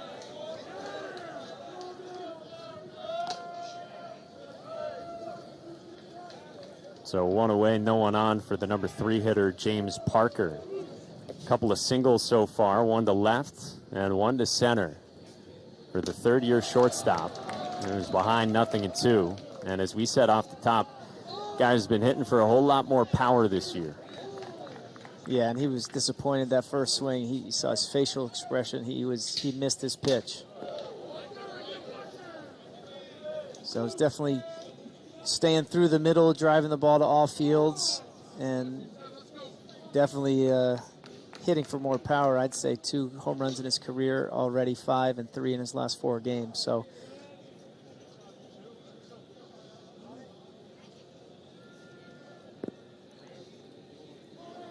Pelio's 1-2. And so many great shortstops have played for this Clemson program. Just in recent years, since 2000, Khalil Green, first-round pick of the Padres. Brad Miller was a second-rounder, longtime big leaguer still playing. Logan Davidson, a first-round pick a couple of years ago. And Eli White made his big league debut last year. yeah, the craziest statistic of all is 10 out of the last 19 shortstops have been Clemson, for all ACC, have been shortstops at Clemson. That's incredible. And Monty Lee has said that James Parker is right in the mix with those greats, and especially the guys that he's coached in recent years in White and Davidson. Yeah, he couldn't say more highly or speak more highly about James Parker, and he's right up there in his eyes of those other guys for sure. And he has worked the count full.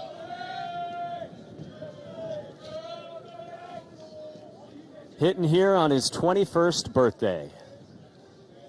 The payoff. And Pelio has back-to-back Ks. Goes to the Heat that time. That's what happens when you're around the zone. Set him up and just says, here it is. Definitely up out of the zone, but 2 strikes you gotta protect. I guarantee he's still thinking about that first foul ball he missed. As hitters do. Strike 1 as it goes to the Heat past Caden Grice, the true freshman cleanup man for the Tigers. Yeah, and you just see Pelio, even the tempo, he's starting to kind of get in stride. Working all of his pitches. There's a great changeup right there. So he's trying to pound him in hard with that heater and get him off on that changeup to these lefties, and doing a really nice job. And then going. Grice doesn't chase the fastball elevated. Change the eye plane, and ultimately trying to probably go back to that changeup, but speed him up to slow him down.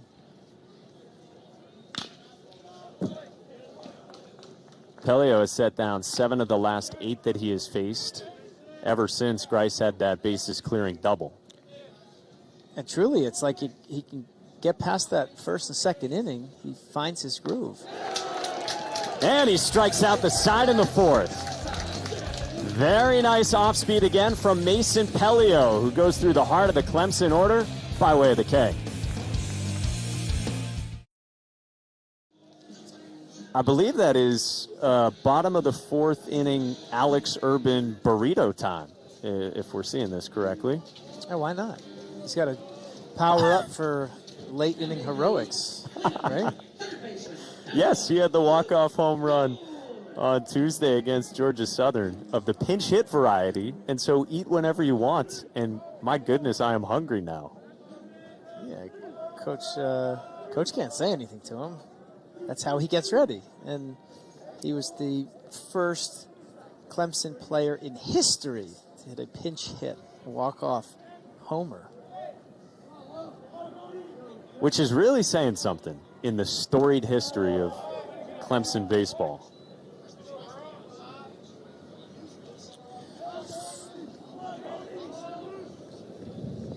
Pinch hit, walk-off homer. That's pretty cool.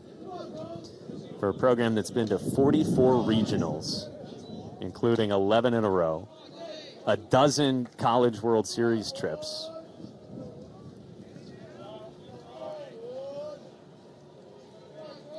Yeah, he should have started to hobble around the bases like Gibson did.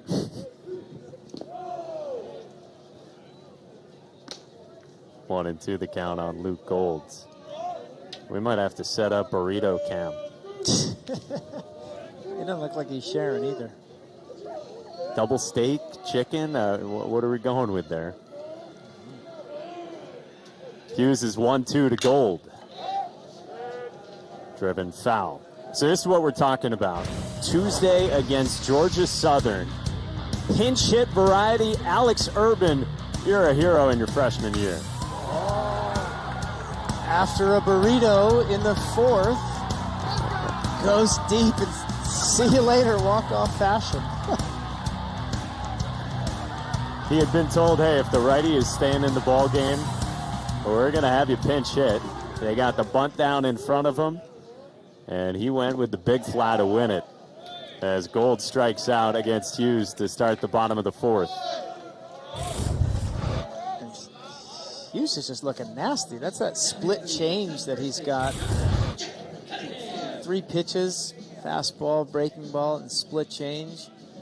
Usually that split change is more to lefties, but he throws it to Gold and strikes him out. And because of that pitch, Monty Lee said to us he's actually usually better against lefties as he faces a lefty in Jack Cunningham. But Adam, I know you think that the pitchers maybe more so could be throwing changeups more to the same side, a righty throwing to a righty hitter. As Cunningham bounces one and Hughes picks it up himself and puts on the Jets to retire Cunningham. Says, I got it. No problem. He definitely just turned it up a notch. Says, okay, I'll get it. Looked kind of slow there. And he said, poof, here we go. Yeah, but no, I never understood it. You can talk about, where the ball moves and how it goes, but if you've got a pitch that's good and it works, I throw it to righties, right on right, throw it to lefties, left on left. But yeah, when I'd face lefties, you'd almost like just throw it out if they had a changeup and just not even in the arsenal. Just don't throw it. And yet righties, they can't hit it. They're swinging over it. They're grounding out or whatever. But yeah, I think they should throw it more. If it's their pitch, throw it. But you see Hughes just around the zone, late sink. So his fastball's got that late sink. His changeup, of course, is just falling off the table. So maybe Coach Lee's going, what would happen if I started this guy? Right.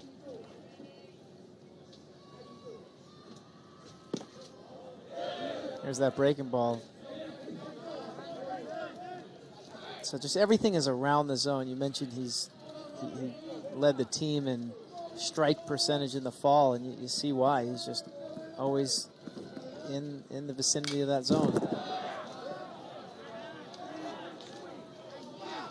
Hey, tonight and tomorrow, couple of games right here on ACC Network and the ESPN app in the series between number 11 Georgia Tech and Duke, matching wits down in Durham, North Carolina. Here in Brighton, Mass, Rob Hughes with a 2-2. That misses, and now it's a full count on Vince Cimini.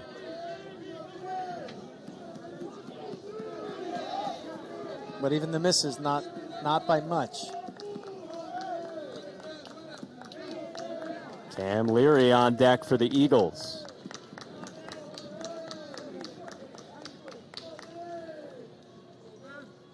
Hughes is 3-2. Foul back. I mean, I like Cimini. I like his approach. I like his swing. And we talked about it early. He's gotten his opportunity, and boy, has he ever made the most of it. Sophomore from Scranton, Pennsylvania. Remember when we talked with Mike Gambino going into the first ACC weekend of the season? He said, yeah, you know, you might see Vince Cimini in for defense at the end of the game if we've got the lead. I mean, here's a guy in Cimini who didn't even get his first hit of the season until the fourth weekend of the year when Cody Morissette got injured. And now they're making sure that he stays in the lineup even as Morissette returns. Yeah, 379. Hard to say time to sit, buddy. And he works a walk here with 2 down in the fourth. And just good, a really good at bat. Real professional approach. Fouled off a bunch of tough pitches. And as you said, just worked himself into that walk. So he's got 2 on the day and a base hit. So been on all 3 times.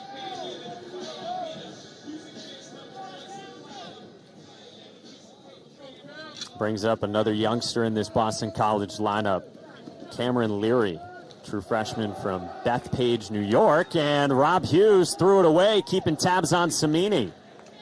That gets deep down the right field line into the corner. But Cimini will stop at second.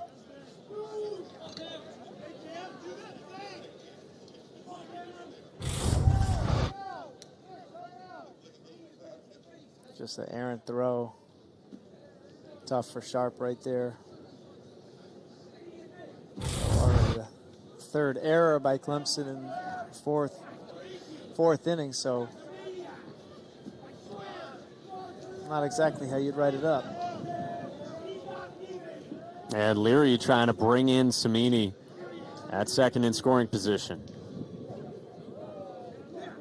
First pitch.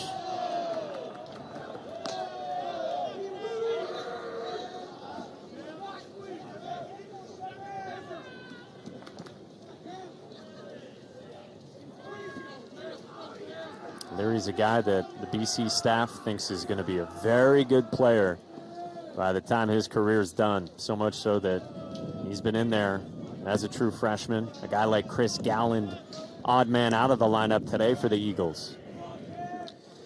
Yeah, they talk about he's just ACC ready. 2-0.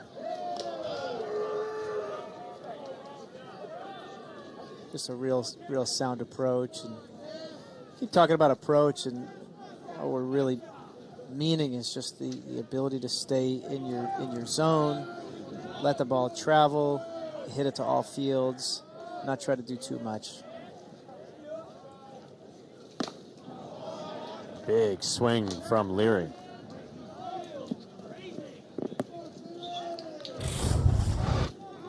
It's a good spot on 2-0, and Leary certainly, why not? Let it fly.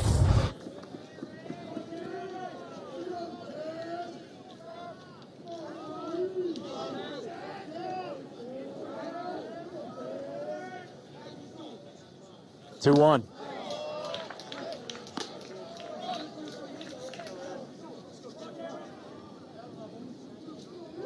A lot of swing and misses on that fastball, so it's definitely has some late life, late sink. So already for this inning on the heater. See if he goes back to it here. 2-2. And he did, and he lost the specs in the process.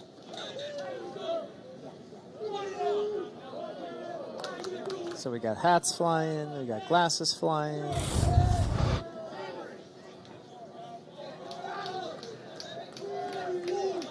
I'm not sure the wind can be the culprit there. never know. It's playing tricks on us all.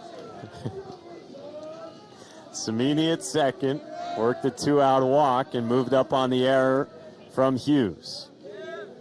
The payoff pitch is high, and it's back-to-back walks for the guy who'd been all around the strike zone to start. Yeah, I just never found it, and trying to work up in the zone, and just ball's kind of sailing on him a little bit. Hey, softball coming up tomorrow, noon Eastern, right here on ACC Network and the ESPN app. Top 25, Clemson in action. They've got the stud Valerie Cagle going up against Duke. Yeah, he had Samini down to his final strike. Great long at bat, and then forced him to have to work a lot harder than I think what Hughes would have liked to. 21 pitches this inning for Rob Hughes, who now has to deal with Peter Burns out of the 8th spot for BC, who punched an RBI single to centers last time.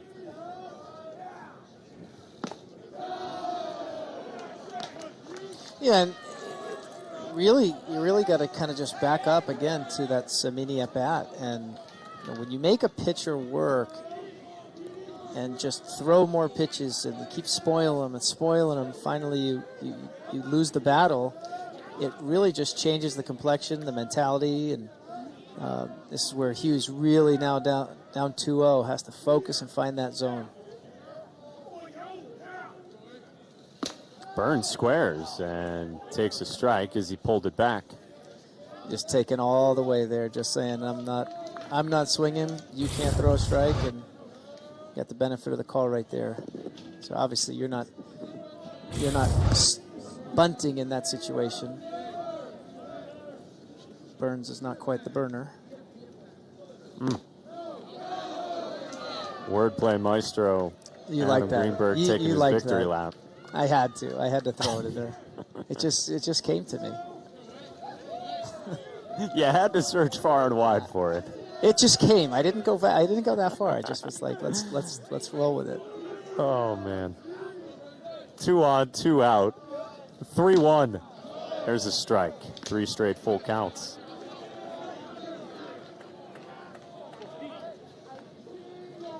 If you're Hughes, you're giving him, you just not too much of the dish, but you're just throwing a strike. You know you're going to throw a fastball here.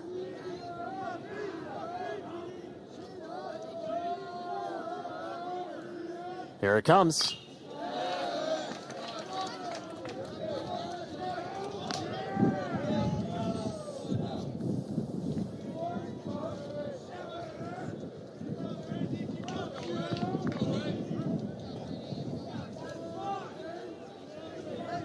Larry's at first.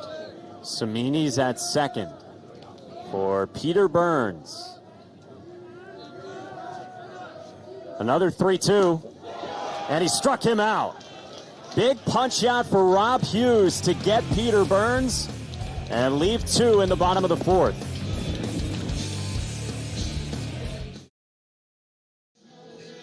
Mason Pelio and Boston College with an 8-6 lead on Clemson as we go to the 5th inning. And a rocky start, but Pelio struck out the side in the 4th.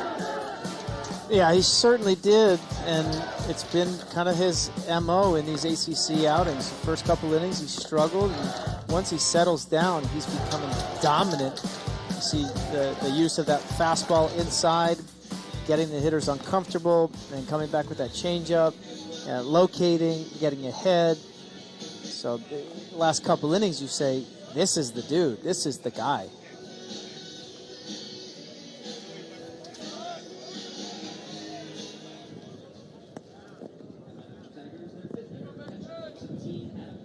Well, he buzzed through Brewer, Parker, and Grice in the 4th inning. And now gets 5, 6, 7. About to throw his 86th pitch today. And he starts out with a breaking ball to Adam Hackenberg. Yeah, and if you're Clemson, you're really, you're not happy to be down, but you're happy that Pelio's pitch count is up as he's starting to find his groove. And you know that if you could continue to work counts and get him out of there and give yourself a better chance to win this game.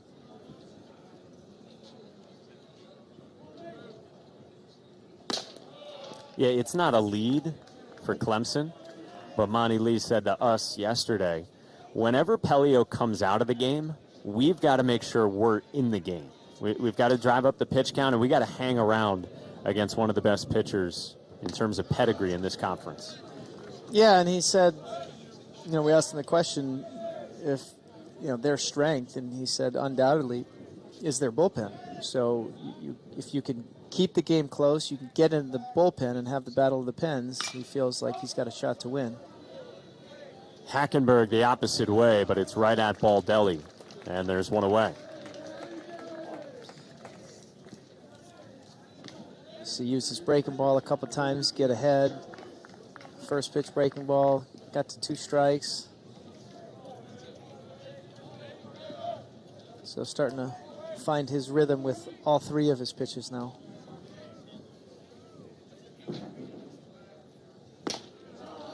Strike 1 to Davis Sharp.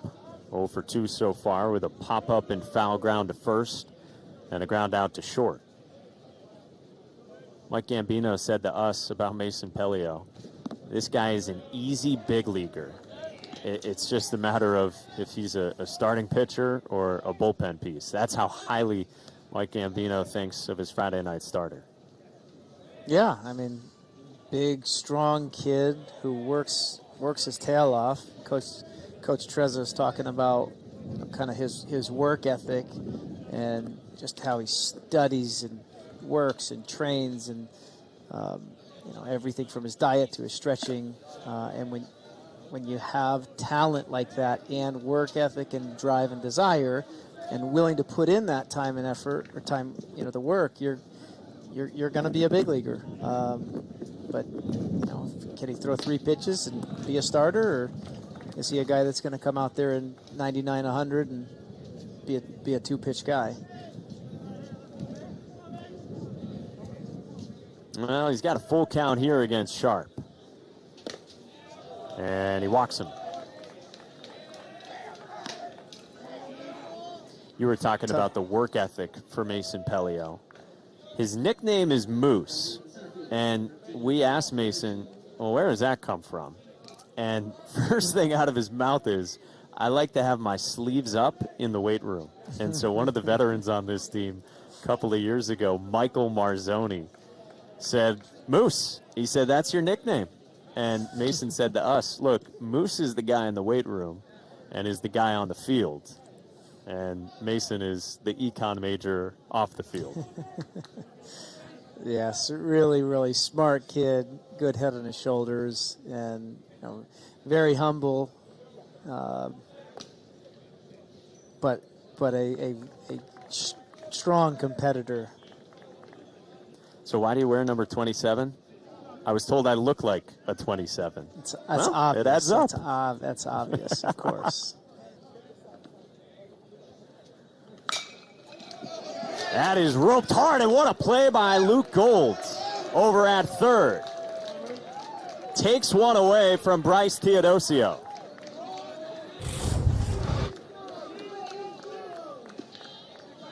Yeah, who once again, you see a short, compact swing. Theodosio's certainly having a great year for himself. Would have liked that ball to go down the line and have second and third and 1 out instead of guy on first and 2 outs. Nice play.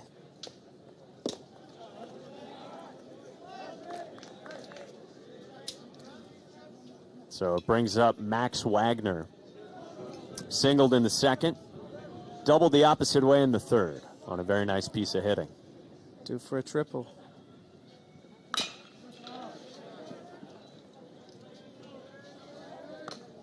Not everyone is blessed with your speed, Adam Greenberg. I was just going in sequence. Single, double. You never know. Wagner, he can move a little bit. Pitch number 99 from Mason Pelio is a ball. I just think 6.35, was that your best 60 time, Mr. Former ECC Rookie of the Year? Some would say. But no, the whole thing is people just give up on triples. They don't care. They coast into second base instead of right out of the box. Wagner in the air to left. Leary under it. Inning. over.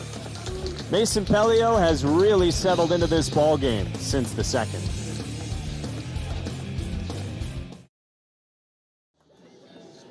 Well, we are thinking of Evan Moore. You heard from his roommate, Vince Cimini. And Evan Moore has beaten cancer. And that is a wonderful thing to say for a pitcher on this BC team. Not with the team right now. He saw that same video go up on social media today. And Evan tweeted, "Love these boys. Can't thank them enough for everything that they've helped me through." Yeah, and that's the brotherhood of Boston College and just the camaraderie. And we're all just so happy for Evan Moore and his family. And, you know, what a horrible thing to have to deal with and hear, but knowing that he's got the support that he does, and you know that fight, that never give up fight, and you know, awesome to hear that he's definitely beat it, and he will be back at some point, and you know, what a great story. We talked with Mason Pelio about it earlier in the year, and Mason was conveying, you know, not even from Evan's perspective, just for his teammates, how unexpected and out of the blue it was, but he used the word brotherhood. And you heard Sal and Vince and different players on the team talking about how they've done whatever they can to support their teammate. Mike Gambino was saying they'd be FaceTiming him into practice between games of a doubleheader early on in the season. Emotional stuff, but all the best from us and everyone behind the scenes on our crew to Evan, if he's watching. 100%, buddy. Stay strong, and looking forward to seeing you back.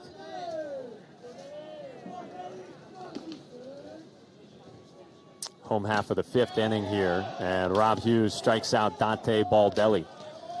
That was that split change. Great pitch. See, it's in the zone, and it's goodbye, out of the zone.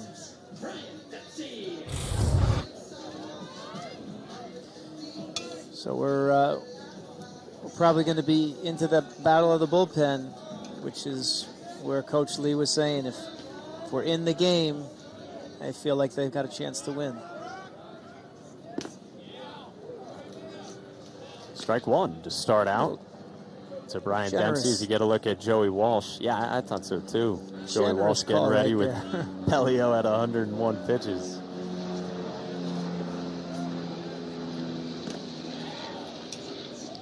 So yeah, this was the one that caught your attention. Yeah, break. Nice job, Hackenberg just zip, bringing it back about a foot. Ooh, and if I'm Hughes, I'm saying I gotta have that one. That was way better than the first one. As Dennis Eckersley would say, gotta have it. 1-2. Bounced foul by Dempsey.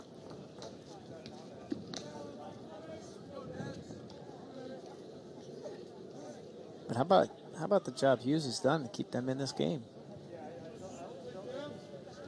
Yeah, he's really settled things in since BC got 5 in the bottom of the second. Weak roller to second. Sharp came all the way to get it, but Hughes is covering. It was off the base.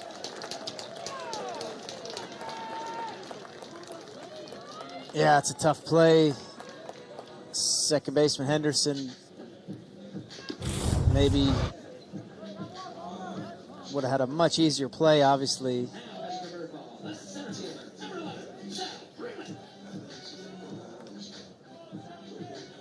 Nice play by Sharp. I don't know. I think he might have had. He held the bag. I think he had the bag too. Right there.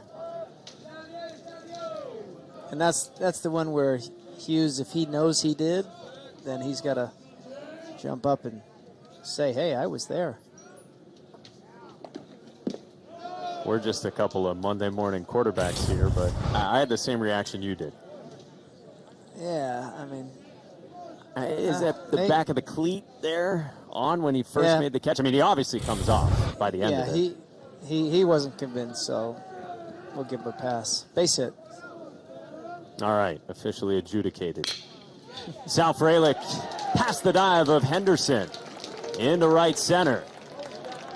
Dempsey first to third, and the hit machine, Sal Frelick, has his third knock already. This guy is incredible. Why not? But, you know, think about the day. He's got that ball's well struck. But the first one, just 2 strikes, chopped it over the pitcher, used his legs. The next one, 2 strikes, ball away, used the wind, we call it. Just played the wind perfectly for a double down the left field line. And that ball was just crushed. Fastest BC Eagle to 100 hits in just 72 games. Beat out his buddy and roommate, Cody Morissette, who did it in 73. Look at that segue right into a Cody Morissette opportunity here with runners at the corners. Dempsey at third, Frelick at first, 1 out, bottom of the 5th, and BC trying to add on to a 2-run lead.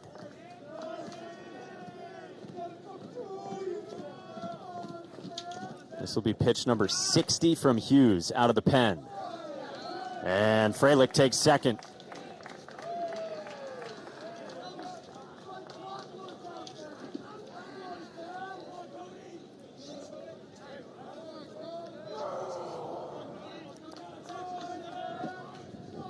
Nice job by Frelick. Now getting 2 guys in scoring position. Guy who's got the green light basically whenever he wants, and has for quite a while in his time in this BC program. You know, they bring the infield in and they shift situation. So you got the whole left side wide open. And Morissette gets it past Parker in that shift, and he brings in 2.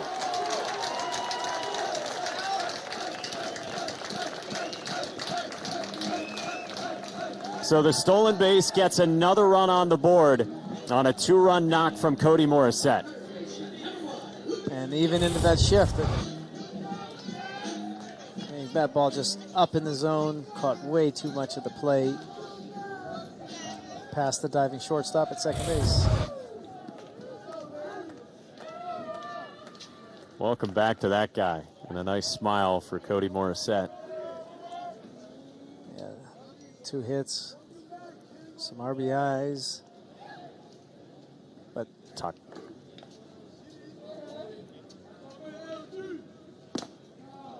Strike 1 to Luke Gold. Well, you know, we were talking about some of the great stories and what might seem like tall tales about Sal Frelick. But remember the one Mike Gambino was telling to us about his base running in his first collegiate game as well, when he didn't entirely have the green light as Gold bounces 1 foul. But in his first college game, he steals second, and he eventually gets to third. And so Mike Gambino says to him, hey, like, did you see the steal sign? Did you think I gave that to you? And Sal Frelick says, no, I didn't think so. And Mike Gambino is thinking, hey, well, why is this freshman running on his own? And Sal Frelick conveyed that he was reading the catcher and how the catcher's backside was popping up behind the plate whenever a breaking ball was coming. And so in a couple of innings, he had picked that up in his first collegiate game, and so he saw it coming, and he stole second. yeah, why not? I mean, that's what freshmen do their first time on base. But no, it just, once again, just shows the baseball acumen, what he's looking at, what he's paying attention to.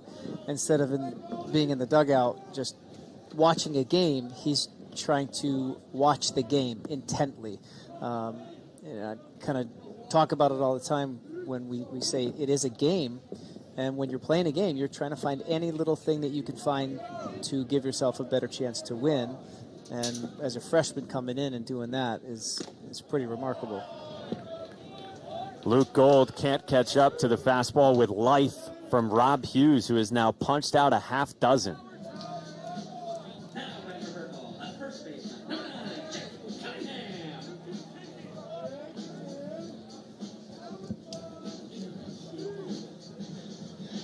So 2 down, and it brings up Jack Cunningham from the 5 spot. And interestingly enough, they're going to a shift with Cunningham, who we talked about has the ability to hit the ball to all fields.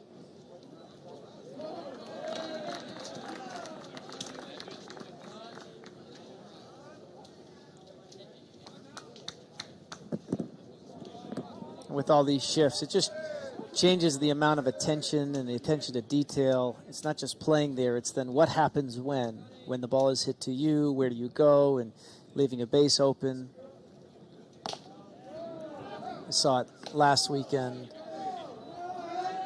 in the Carolina BC game. They were playing a shift, and Angel Zarate was at second base. The ball hit to the right side on a shift, and the third baseman is going more towards second base, and then there's no one covering third. So he just trotted his way over to third base. So there's a lot of detail that has to be worked out. It's not just where you start, it's what happens when.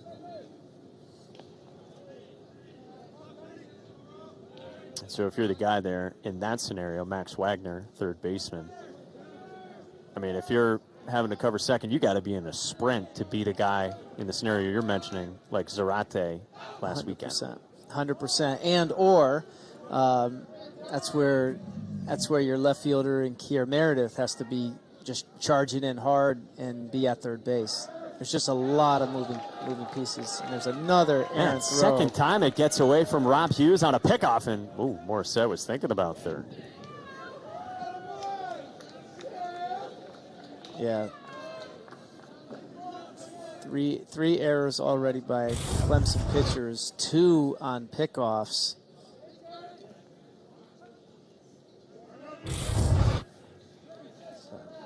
So tough to stay in a game when kind of hurting yourself.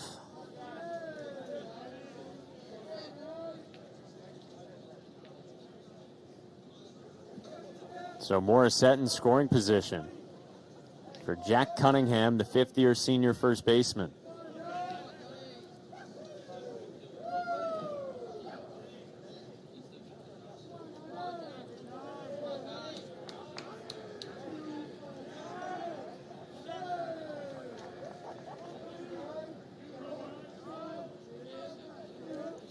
One. Couple of arms up in the bullpen for Clemson. Evan Estridge on the right and Rasesh Pandya on the left. 2 good bullpen pieces. To your point, Adam, that's a part of this club that Clemson feels like is a strength. Yeah, for sure. They've got the arms, they've got some experience, and certainly talented and depth. But no matter how much depth and talent you have, if you got to... Cunningham the opposite way, but it's snared by Wagner, and it ends the inning. Jack Cunningham hit it hard, but Rob Hughes gets out of danger in the bottom of the 5th.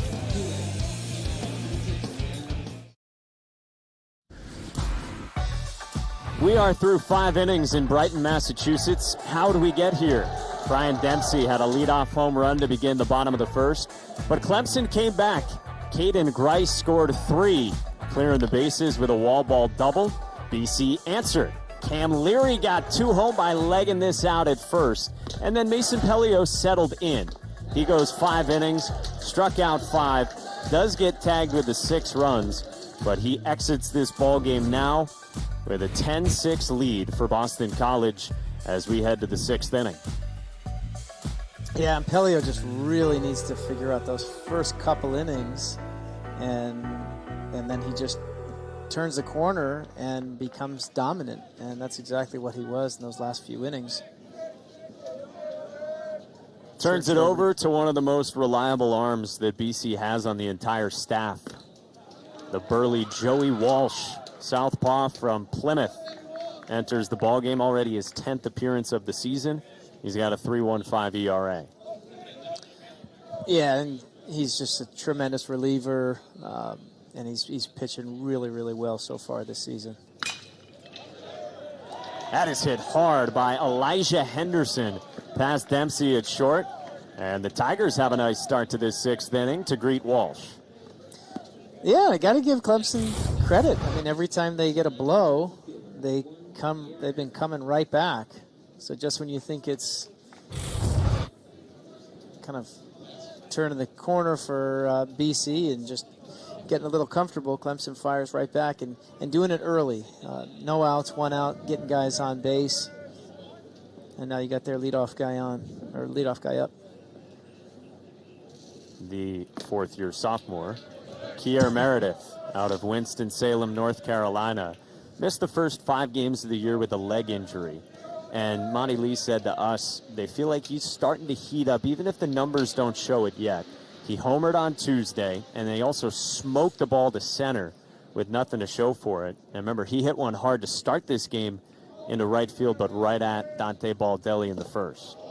Yeah, I mean, lined out, and then had a really, really good at-bat. We talked about how important that at-bat, saw a lot of pitches, fought a lot of pitches off. So, yeah, he's a kid who's got a lot of talent and just really hasn't been able to be in the lineup as consistently as he would like because of injuries throughout his career. Yeah, a guy who was drafted out of high school by the Cubs, 28th round pick. Was thinking about junior college. His late father convinced him to go get a wonderful degree at Clemson instead. But he's been plagued by the injury bug, like you said. Just 63 at-bats his first 2 seasons, and he gets hit this time. Remember, he almost got hit. It looked like he even might have earlier in this game. And so he does get plunked here, and the first 2 are on against Walsh. Yeah, I think Walsh was wondering if he intentionally tried to hit or if it hit the bat, the knob of the bat, or his hand. Yeah, the reaction's like they think it hits the knob of the bat, which would obviously be a foul ball. Well, his hands are moving down toward the ball as the pitch is coming in. Let's have the same look one more time here.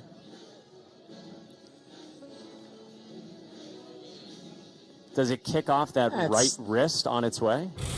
I mean, it's going to be one of those same things. Good luck in getting a good enough angle and a close enough view to see if it hits the knob, unless one of the other umpires hears something. Because you got a ball on metal versus his hand, but. Well, remember the way the rule is written. If it's judged that the hitter is trying to intentionally make a movement to be hit by a pitch, it's a strike. Correct. I don't think there was any intent of him trying to get hit on this one. He's going to the zone. I mean, he's trying to hit. He's making a move to swing the bat. I think the question really is, does it hit the knob right there? But, you see it looks like the reaction, it might have caught him on the hand. Yeah, it's a list of a dozen things that are reviewable, challengeable, and you see hit by pitch, second from the bottom there. And so going to have a look at this one. So anytime this happens before the 8th inning, anytime you want to look at a hit by pitch, it's got to be by coach's challenge. And so Monty Lee using the second one here in the 6th inning. Yeah, why not? Yeah, he's going to put a hit by the pitch. Yeah, if that ball goes forward, comes straight down, but unless the other umpires heard something or saw it themselves clearly, that was not going to get overturned. So the Tigers have something brewing here.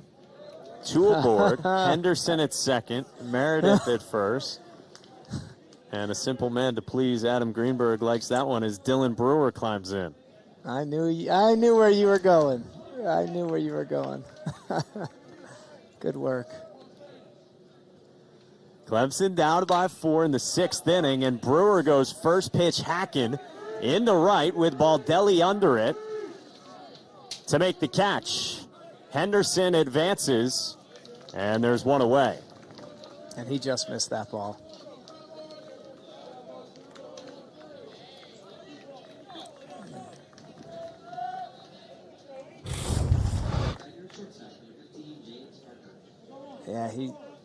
cleared his hips a little too early, so he kind of flew himself open. If he stays closed right there, locks in, he could launch. That ball's launched for a 3-run homer.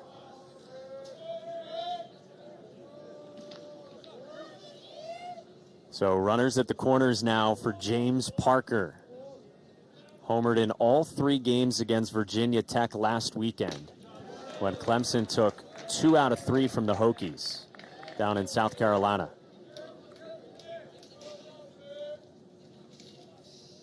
He has had big hits throughout the season for him. Had a walk-off RBI single to beat Cincinnati in extra innings on opening weekend as well. Down 0-2. Nice pitch right there by Walsh. A little slider, starts in the zone and just disappears. And now you want to make sure you do not give him anything too good to hit. 0-2.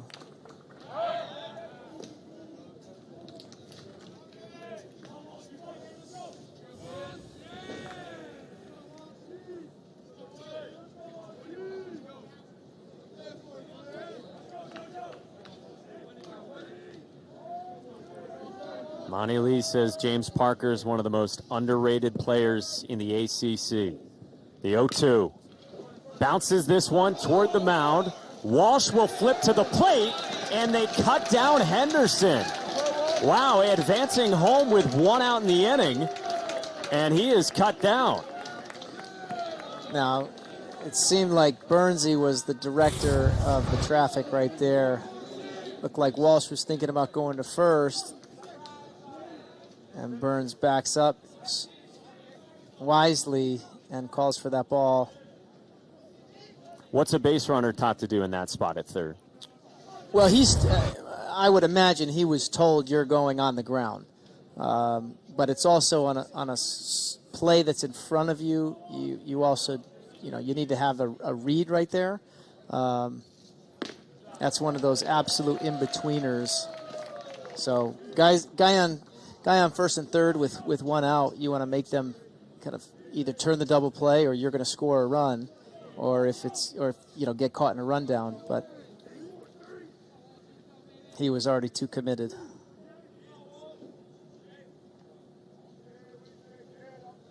So now it's Caden Grice's turn, and they will appeal down to third. And Grice went around, so he's behind 0-2. Yeah, Walsh doing a really good job with that breaking ball. He threw it to Parker and got that soft roll over, a couple already to Grice. So he's got definite control of that pitch. And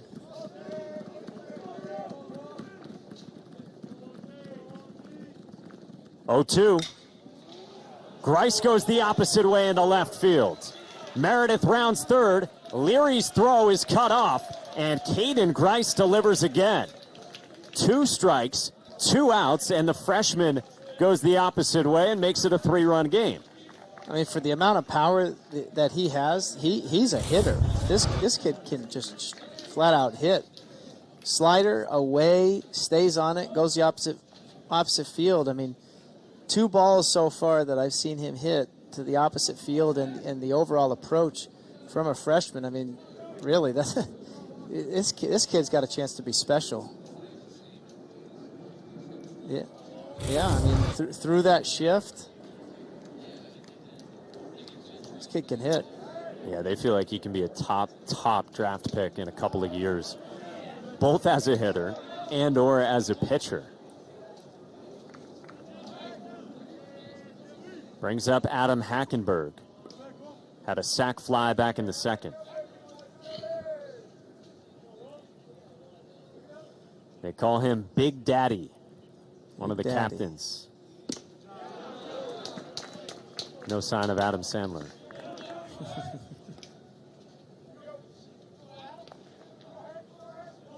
Sixth game of the year for Hackenberg. We told you the arm injury at the outset of the season, but they love him in these spots. Runners aboard and 2 outs. 1-1. And he sprays it into center field. James Parker scores from second, And Big Daddy comes through.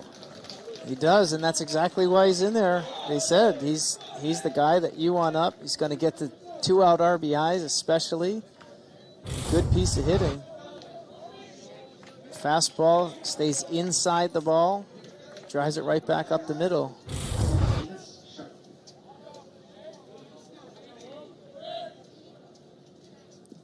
Got ourselves First couple of ribbies of the season, yeah, for Hackenberg. And now the tying run is on for Davis Sharp. And this is Walsh's game right now, a guy they're always content to let go multiple innings. Yeah, for sure. This is definitely their best middle relief guy. Actually started for Pelio in that game that got potential rain. So he's a highly trusted guy that they want out there. And Davis Sharp is a high pedigree guy. Two-way guy since his freshman year out of Decula, Georgia, just outside of Atlanta. And a preseason first-team All-American as a two-way player, according to D1 Baseball. That's a strike with a fastball from Walsh. That's a good spot.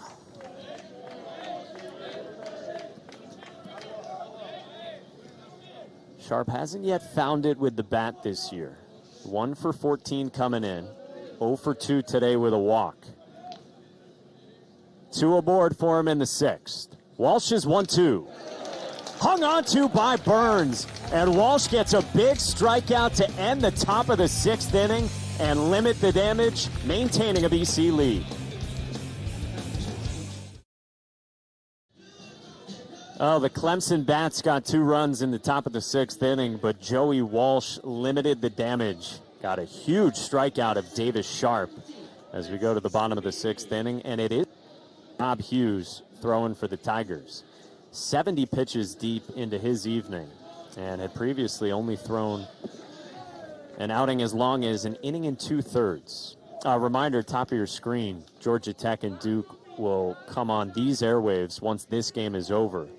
But if we're still playing 25 minutes from now, which seems like a safe bet, that game will start on ACC Network Extra. So use your ESPN app. That one drops foul as Sharp and Brewer chased. Say there's a chance we're still playing in 25 minutes. Chris Cotter and Gabby Sanchez are standing by. So go to watchespn.com or fire up the app. Vince Cimini leading off, followed by Cameron Leary and Peter Burns against Hughes. And Hughes was used as a starter at Furman, so he's definitely used to going longer and multiple times through an order. But certainly a challenge here, as he saw going through Boston College lineup a second time, had some struggles last inning. And this is sort of how it's gone this year for Clemson in the first 19 games now of the season, where sometimes by design and sometimes not, they've just gotten a lot of short starts this year. Yeah, and it has your, I don't know where that missed, but it has its pros and cons, certainly more cons than for the coaching staff, but for the players, you get an opportunity to get into games where you otherwise wouldn't and get some innings behind you. Bouncer to second. Henderson takes care of it. Yeah, Clemson has not had a quality start all year. They haven't had a start longer than 5 2/3 innings. Part of that is because Evan Estridge, who we saw warming up earlier, and Matt Clark, who's been ultra reliable this year. Part of it is because those two guys can be such long men for Andrew C., the pitching coach, and so they can kind of piggyback. And they did something similar with Hughes today. So Evan Estridge is coming on, beautiful stash and all, to take over for Hughes here in the bottom of the 6th inning. We're back to Brighton right after this. Rob Hughes did yeoman's work in relief of the starter Jackson Lindley, who got 5 outs and got saddled with 8 runs. Terrific stuff from Hughes, who now gives way to one of 2 Clemson captains, the reliable righty Evan Estridge. Yeah, and Estridge's got a fastball up to 96. His plus pitch is his changeup.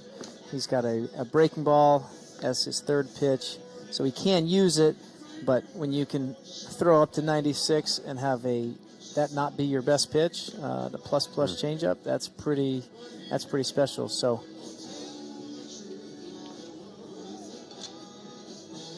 And so when you come out of the ball game, you got to get some Cape Cod potato chips. This is not a sponsored segment, but that is what Rob Hughes is munching on after coming out. And it looks like he's sharing, or I got a couple guys going to work. Yeah, you come up north, you get Boston, Cape Cod, locale, and you're going to get something you're not used to getting down south. Adam, there's a puddle of drool on your scorebook there. We've been hungry watching burritos and now potato chips. All right, so Cam Leary leads off here. 1 away, no one on. Home half of the 6th inning against Estridge. There's that plus changeup. Did you get some potato chips playing in the Cape Cod League in your time? For the Chatham A's, when I played there, they had they bring them out to every game, of course. The Cape League is undefeated. That is beautiful baseball. Special place. Yeah, undoubtedly. Shout out to the Wareham Gatemen. Spent a couple of years there calling games. That was interesting. Home plate ump Danny Collins. He's definitely better expand his zone. It's from the throwback right here. Throws it back. Oh my gosh. See you later. I don't mean to laugh. Wow, that's terrible. I don't either, but I have never seen that. I mean, that's hard to do. That's really, really hard to do. Yeah. And I was definitely not laughing at where it went. I was laughing at what happened. I mean, I hope Danny's feeling all right, but yeah, I've never seen it. Never seen it. No. Never seen that. That is coming to a viral video near you at some point. I've seen the throwback, and it hits a bat. I've never seen it hit anybody. But Cam he better expand his zone. That's all I'm going to say right here. Yeah. You better be swinging. Yeah.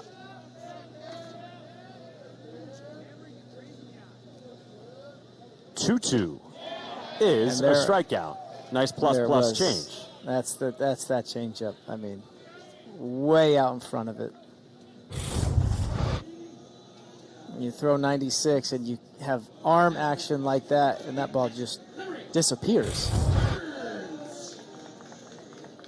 But a guy throwing that hard, the only real approach is just you have to track it deep. You have to let it get there. Trust your hands so you can see that changeup. Peter Burns disagrees. He offered at it. Strike 1.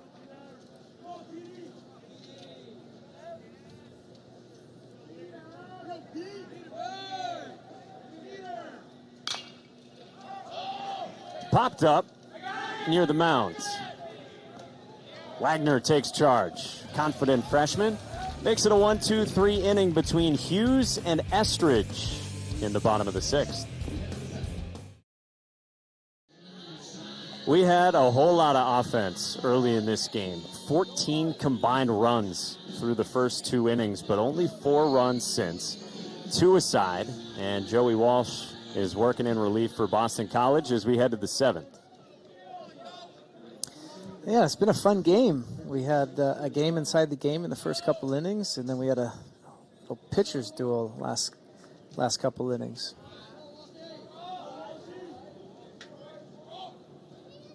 Bryce Teodosio leads off against Joey Walsh. And you said this earlier, Teodosio swinging it as well as he ever has in his 4 years as a Tiger. He has always been excellent defensively in the outfield, so much so that his head coach, Monty Lee, says, I think he's the best defensive center fielder in the country. Yeah, certainly high praise for his defense, and strong kid's got some power, but has struggled with the spin, struggled with the breaking ball since he's been in college. But starting to kind of figure it out this year, and he's a guy with some serious talent. So for Clemson's sake, and in this lineup, for him to continue to develop and continue to improve at the bat, we know what he can do defensively. It's really going to help this team down the stretch. And for a guy who himself has been injured at a lot of different points in his career, he's had to battle that much like Kier Meredith. It's been good for Clemson to have him healthy, because remember, Sam Hall's been out the whole year for Clemson due to injury, and he's the best athlete they have, according to Monty Lee. 2-2. Just off the corner and a full count. Yeah, Walsh doing a nice job. Just if he's going to give it to him, just keep going out there. But definitely off the plate. See Burnsy pulling it back.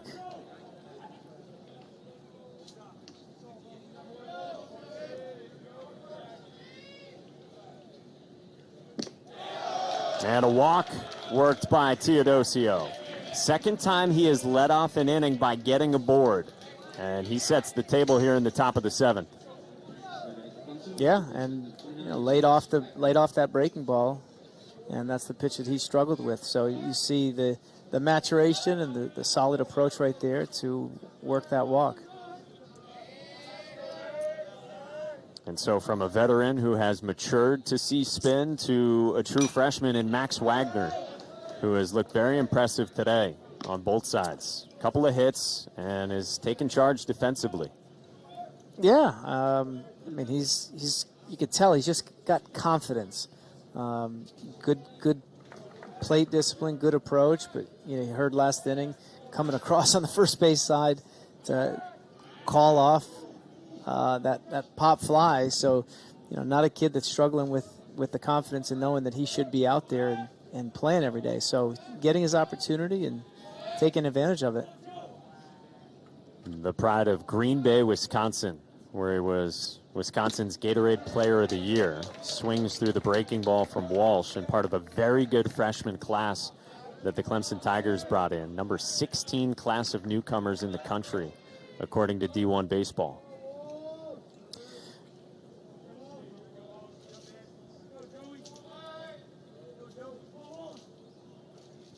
Oh, 2. And a strikeout. Walsh goes back to the same pitch to Fan Wagner. Good pitch right there. Went to the changeup. Have Wagner out in front. Oh, slider. Slider right there.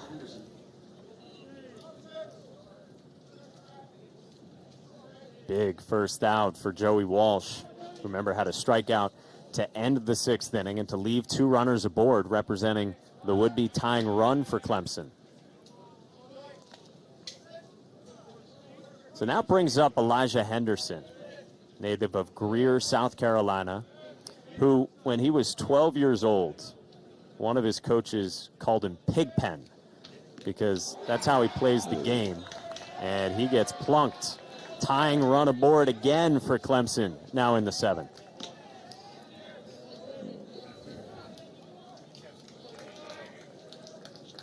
That didn't feel nice, but he said Pigpen, so you gotta get some marks, You gotta some get black down and and blues dirty on there. Yeah, and not what Walsh was looking to do right there. Give a free base on a hit by pitch. Clemson has been hit by 3 pitches in this game, including this guy. It went to review his last time, Kier Meredith, the leadoff hitter for the Tigers. Strike 1.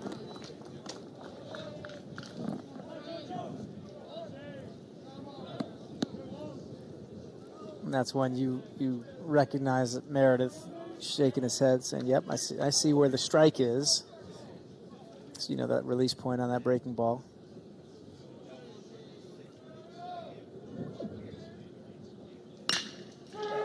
On the ground, right side. Samini. Dempsey fakes the throw. They will settle for the 1 out. And there's 2 down.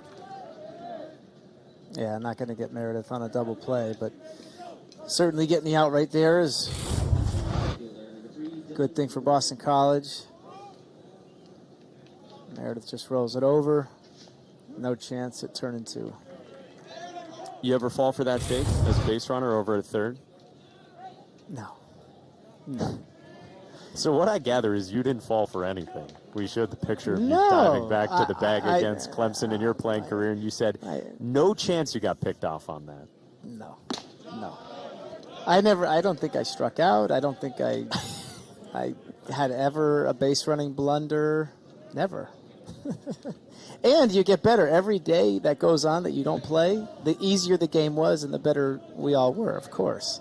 Yeah, the average up by 10 points per year for Adam Greenberg. Unfortunately, there's Google or the Yes. baseball almanac. People get nailed all the time. There we go. So you're telling me you got back to the bag safely. Safe. Come on. Safe.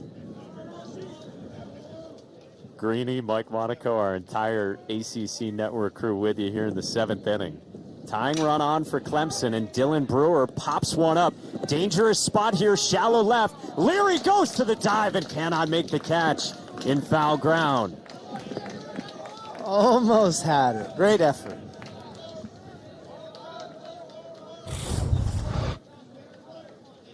He's tracking it. Right under the glove. Just missed it. And they're really pounding Brewer in. I mean, they're coming in hard. It's swirling around, so maybe it pushed it foul a bit there. Let's see what Walsh goes back to Brewer. Shoots it foul the opposite way. Hey, coming up tomorrow, ACC Spring Football, 10 a.m. Eastern. Duke with their spring showcase for head coach David Cutcliffe, getting ready for year 14 at the helm. ACC Network and the ESPN app. So they're at the corners here for Clemson. Down by 2 in the 7th. Walsh is ready. And we'll throw to first. So looking something in hard or soft away. Reminder, if you're looking for Georgia Tech Duke, top of the hour, get to ACC Network Extra on the ESPN app. Another throw by Walsh. Just trying to keep Meredith close. Keep an eye on him. You don't want that tying run to get into scoring position.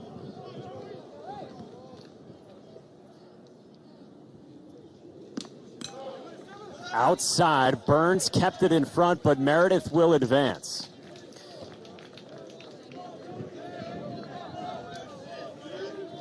I would say heads up there by Kier Meredith.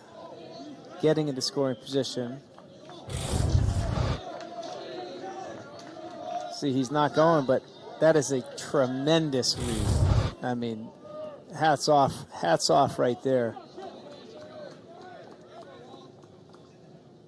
2-2 from Walsh is up high, and a full count on Brewer.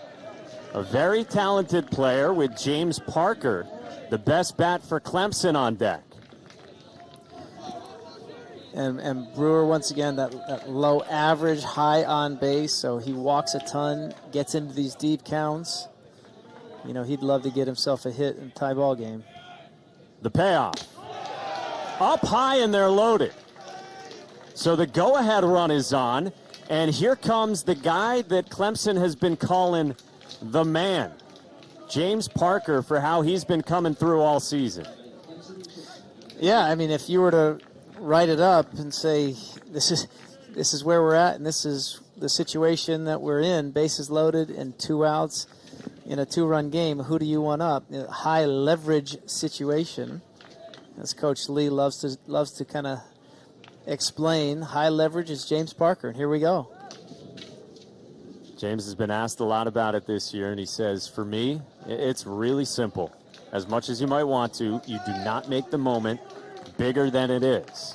And this, as far as moments go, is a big one here in the top of the 7th. For sure, and that's the whole thing in situations like this. Slow it down, slow it down, slow it down. For both of them, for Walsh and for Parker. So not trying to do too much. So for Parker, staying through the middle of the field. First pitch swinging. Well, Clemson's trying to come through with runners in scoring position. They had really struggled in that regard early on when they were piling up a lot of one-run losses. They had a tough stretch earlier in the season, but playing better recently, and the bat's heating up. They've won 4 of their last 5. Walsh is 0-1. Swing and a miss on a good breaking ball. Nice breaking ball, and you got to give Peter Burns credit behind the plate right there. Give the confidence to throw it, and then making sure that ball stays in front. Walsh got a huge strikeout last inning to strand 2. He's trying to leave him loaded against Parker here in the 7th. 0-2 is away.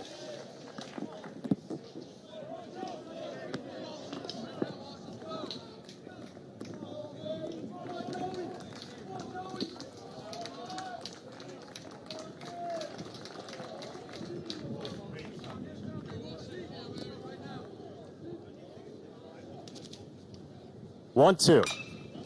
Parker on the ground, past the dive of Gold. Teodosio's in. Meredith scores, and this game is tied. James Parker is cold-blooded. And exactly not only how you'd write it up, but the result that you would be looking for. 2 strikes, caught a little bit too much of that plate right there, and James Parker knocks it right past the diving Gold into left field. Of course, Meredith got a good jump, and he can fly. So there was no doubt that he was going to score right there. And you got ourselves a tie ball game.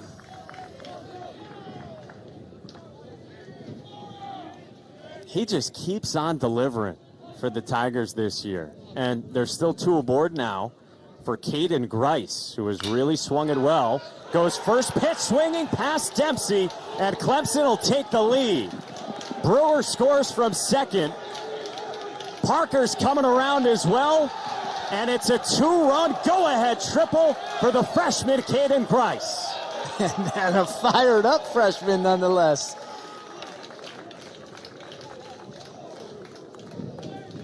How do you like that from the rookie? He has been on all day. That ball just, I mean, I'd love to see the exit velocity on that one. That ball got past Dempsey so hard he couldn't even lift his glove up. I mean, that is just a compact swing. Wow.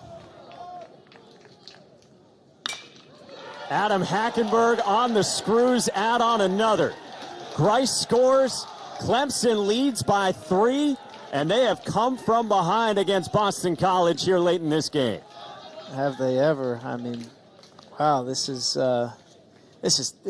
impressive for a team that has really struggled with those big hits. But since that Virginia Tech series and kind of taking the 2 out of 3 and maybe getting that little bit of extra confidence, they've certainly delivered here today. Coming back multiple times, now getting a 3-run lead. And you can argue that they're doing it against the 2 most reliable, experienced, maybe the 2 best arms, all things considered, in any role that BC's got. For sure. Absolutely. And doing it with 2 outs. You got to look, by the way, at John West, 6'8" freshman who's getting loose, as Clemson has scored 5 runs here in the 7th after they had 2 in the 6th. Yeah, it's just have not quit, kept the pressure on.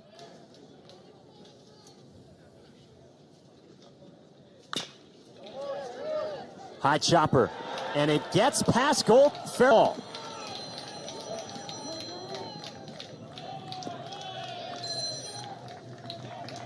Hackenberg to third, and the hits keep coming for the Tigers. Yeah, when it rains, it pours. Tough play here for Gold.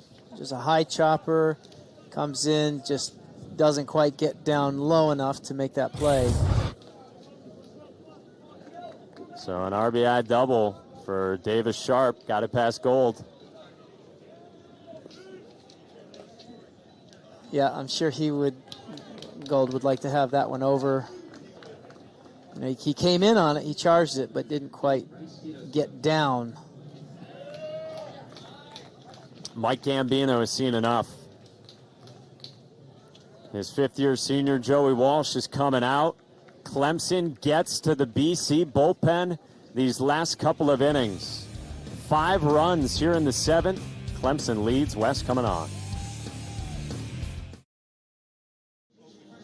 John West is tasked with trying to put a stop to this Clemson uprising in the top of the 7th inning. Tigers have scored 5 runs and now lead this game 13-10 in the weekend opener. Reliable freshman right-hander standing at 6'8", who's getting better as this year goes along. Certainly is. I mean, the only stat that kind of stands out is just the 9 walks to 11 strikeouts, but good solid ERA, big kid, will be a reliable guy out of their bullpen. Key for West, though, got to throw strikes. You might imagine that Joey Walsh is frustrated with his performance coming out of the ball game against this Clemson lineup.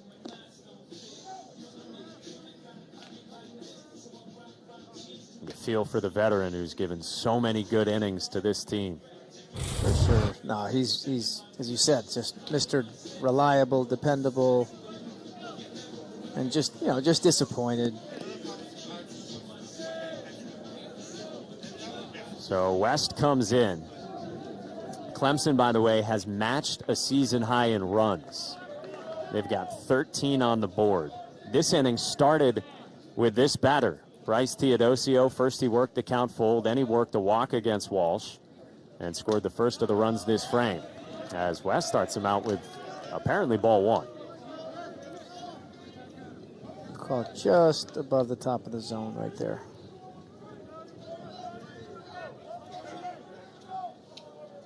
Teodosio ready and takes low. And how about this note? The first 5 innings, Clemson was 0 for 5 with 2 outs. Never came through in a 2-out spot those first 5 frames. 7 runs since then have come with 2 outs. Yeah, and if you can get big hits with 2 outs, I mean it's tough to lose a game. But they've certainly overcome 5 errors. So far they've got the lead, and a lot of that is because of the 2-out hitting. That note courtesy of our excellent control room producer Kate Graydon, director Russ Ken, the whole gang in Brighton, Mass. 2-1.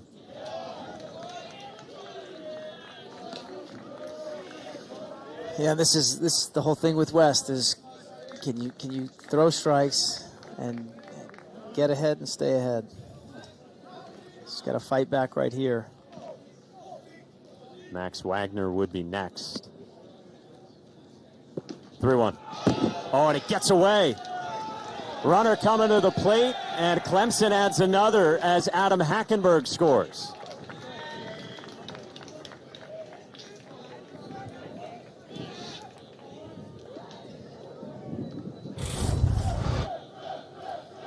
I mean, just looked like he choked it, just overthrew, buried it right in the ground, and gave up a free pass and a wild pitch, scored that run. So now, if you're Boston College, though, they're not a team that is afraid of a deficit, but you got to get out of this inning.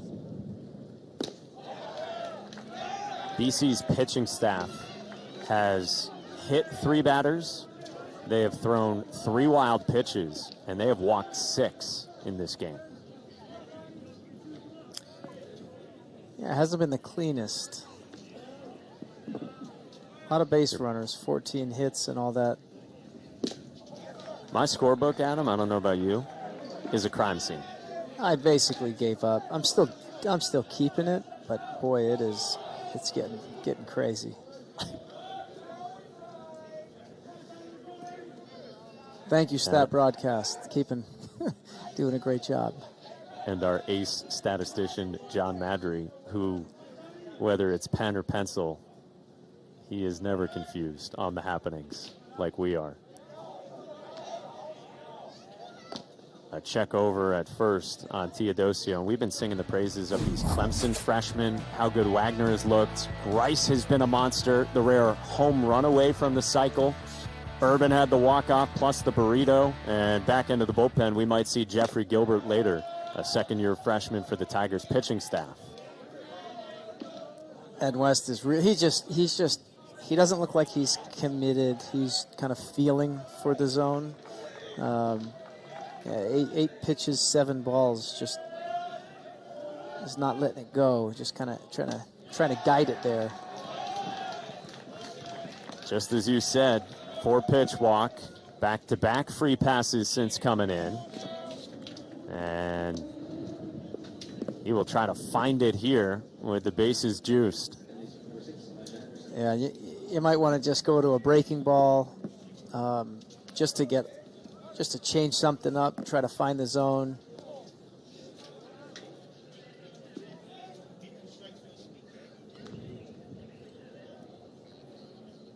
It's Elijah Henderson's turn. He's been on 3 times from the 9 spot in the lineup. The gritty guy we told you about earlier. And Mike Gambino's coming right back to the mound. So he's not messing around with Daniel Baruch and Brian McMonigle in the bullpen. And it's McMonigle who's coming into this ball game. Quick hook, 2 batters, 2 walks from John West. BC down by 4.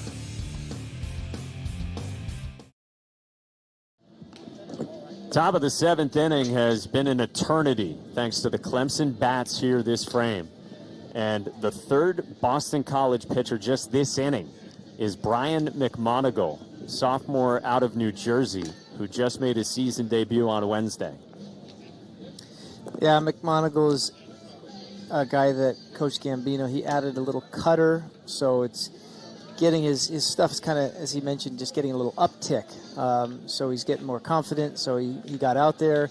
He's here in a very important part in this game.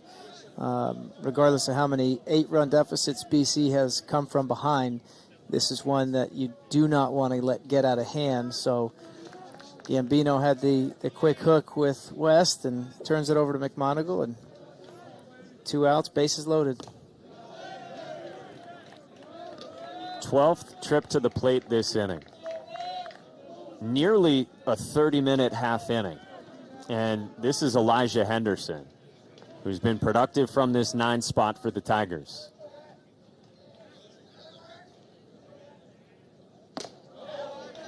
And BC's just searching for a strike right now.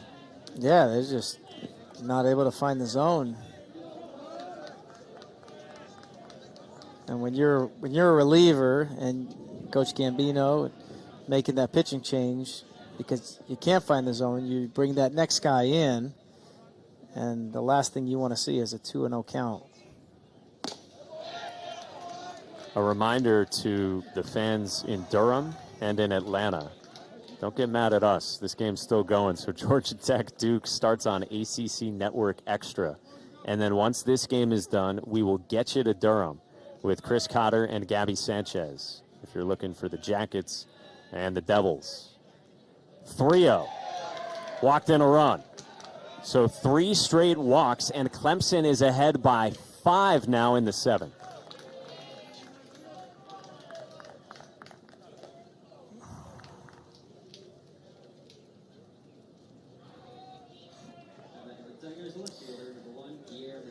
Yeah, that's not going to make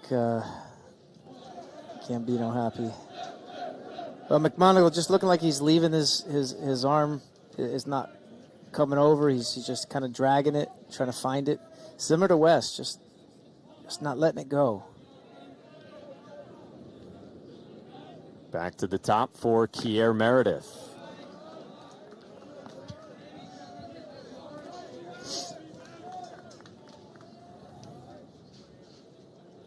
And as a coaching staff, and even as players defensively, you'd rather watch the other team hit than just give free passes. Make them earn it.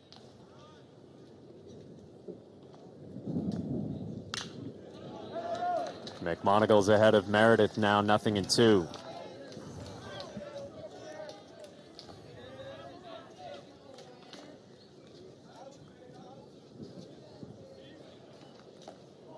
It's been stops and starts to the Clemson offense all season. They've been searching for more production. They've really struggled offensively in ACC games so far. Conference play came in with a 201 average into this weekend. 0-2. But boy, they have put some runs on the board against Pelio, Walsh, and now a couple other bullpen arms for Boston College. Yeah, they certainly have. And they've come up with the big hits.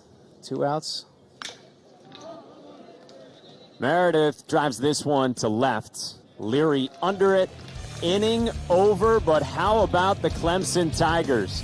They put up 7 in the top of the 7 and lead this game by 5 on the road.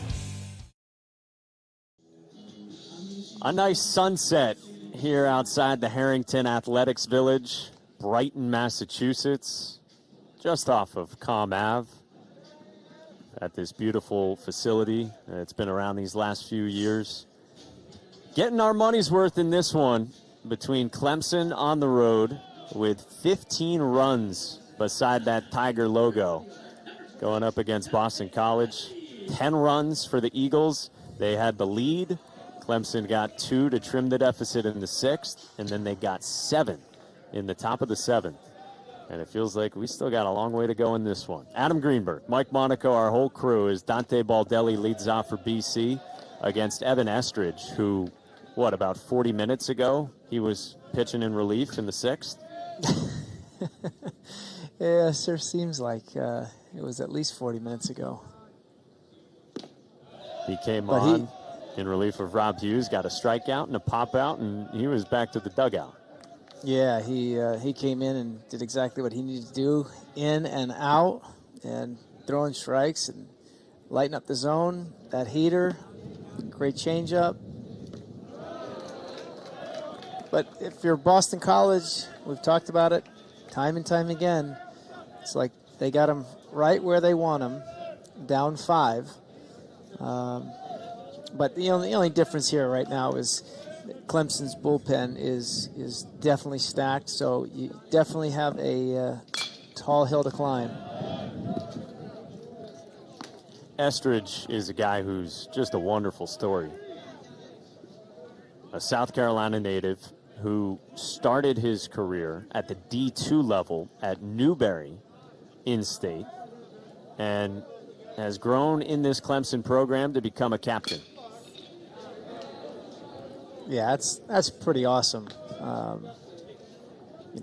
Growing into, starting at D2, coming into one of the top programs in the country. Back when I played and Jack Leggett was the coach here, he built one incredible program, and winning is excellence and the talent level that they're able to pull from, and it's pretty awesome then to have a kid come in and not just make a team and come from D2 to make a team, but to be a captain and the leader of the pitching staff. And they say he's the guy that you follow. So it's really, really remarkable story, and seeing him succeed is pretty awesome. Evan said it was overwhelming to find out that he'd be a captain on this team. As he describes it, a kid who dreamed of playing at Clemson, but wasn't able to go to Clemson out of high school and just never thought that he'd be playing here for Monty Lee, much less be named a captain. Baldelli bounces it left side. That's handled by Wagner and dug out by Sharp. One away. Yeah, way to stay with that by Sharp. You see why he's in there. I mean, good at bat by Baldelli, puts it in play. Wagner stays down on it. Just doesn't get enough on the throw. Sharp stays with it. Textbook. I saw a smile peeking through there from Sharp as he was checking the mitt. Of course he did. Nicely Why done not? by Davis Why Sharp, not? the preseason All-American. Back to the top for Brian Dempsey. First pitch swinging. Teodosio, 2 down.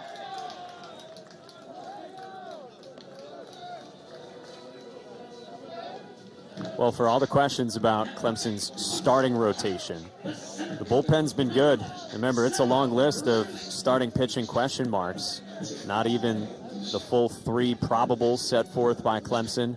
If you joined us late, we said this earlier. Mac Anglin, who started last Friday, is out for the weekend due to injury. Didn't travel with the team. Hopeful that he'll be back next weekend, but they don't know for sure. Davis Sharp is questionable, in the words of Monty Lee, to pitch this weekend. Saw him make that pick over at first.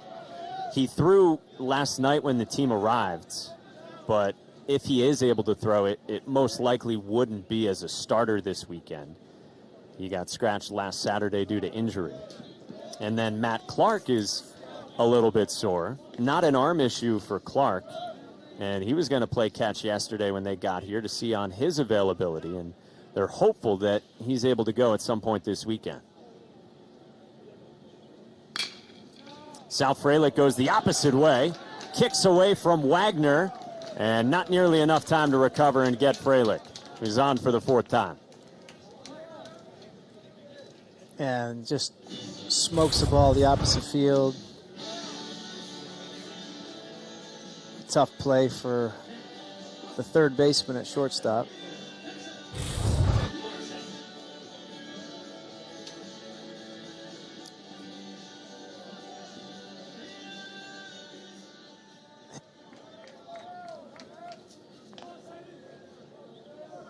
They have scored that in error on Wagner, so it's Tough. not the 4th hit for Frelick.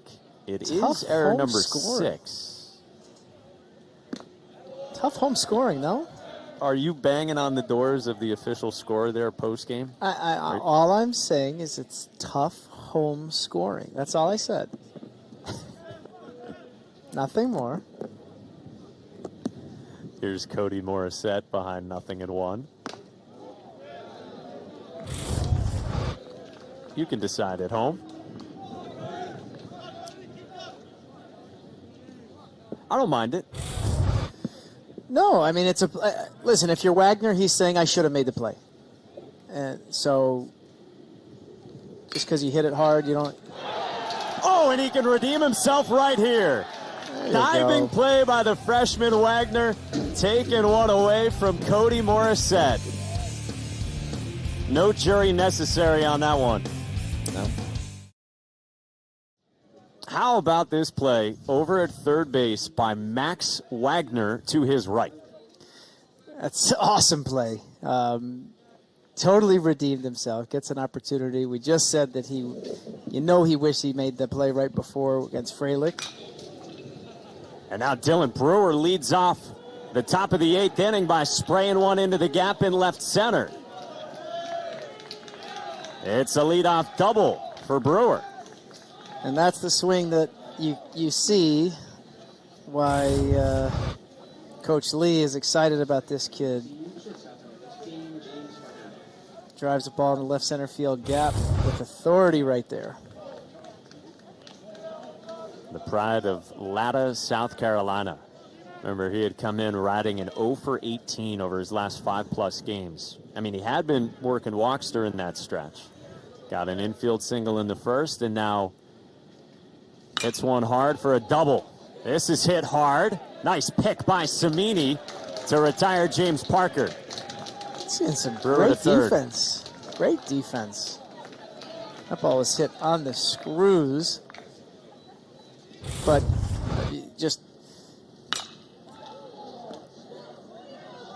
but can't give enough credit right there to Parker, though. He did his job. So although he didn't get a hit, now you've got a guy on third base in less than 2 outs. So infield comes in for a guy that I wouldn't want to be in on the infield with him hitting. Give me as much space separating us as possible when this guy is up. Caden Grice, who had the bases clearing double in the second, singled to score a run the opposite way in the 6th, and then tripled his last time. And this guy, if you weren't with us earlier, Monty Lee says, might have as much power as anyone in the country. And when he touches it, the baseball goes a very long way. He has drawn some 80 grades from scouts for his power. And a ball up in the air that leaves the yard would be a cycle for Mr. Grice today. He hit a home run in the fall for Clemson that checked in at 447 feet.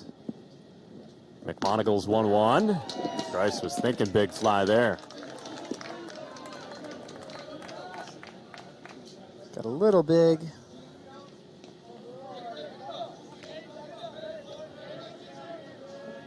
"18-year-olds won't turn 19 till the middle of June." 1-2. Hit hard into center. That scores Brewer, and Caden Grice has had himself a ball game in this one. Yeah, just a changeup that stayed up. And, after a big swing, a pitch before, he stays short, he stays compact. McMonagle catches that changeup too, definitely up in the zone with 2 strikes. But give Grice some credit. This kid can hit. Say it again. You go on the road in ACC play. How do you like 7 RBIs for Caden Grice?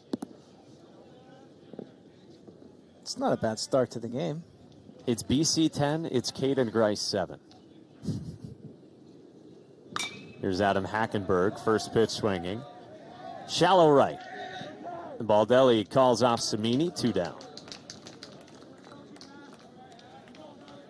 And you made this point on Grice. I mean, it's power that might draw the headlines and pull you in early on, but he's really impressed you with his hitting ability.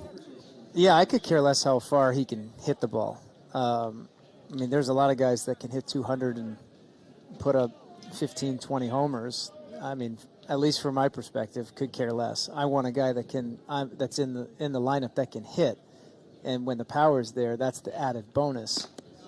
And he's certainly impressed. And what I've noticed is the ability to take pitches, track pitches, fight pitches off, and then hit to all fields, and obviously hit to all fields with authority. So he puts the ball in play. He's barreling the ball up.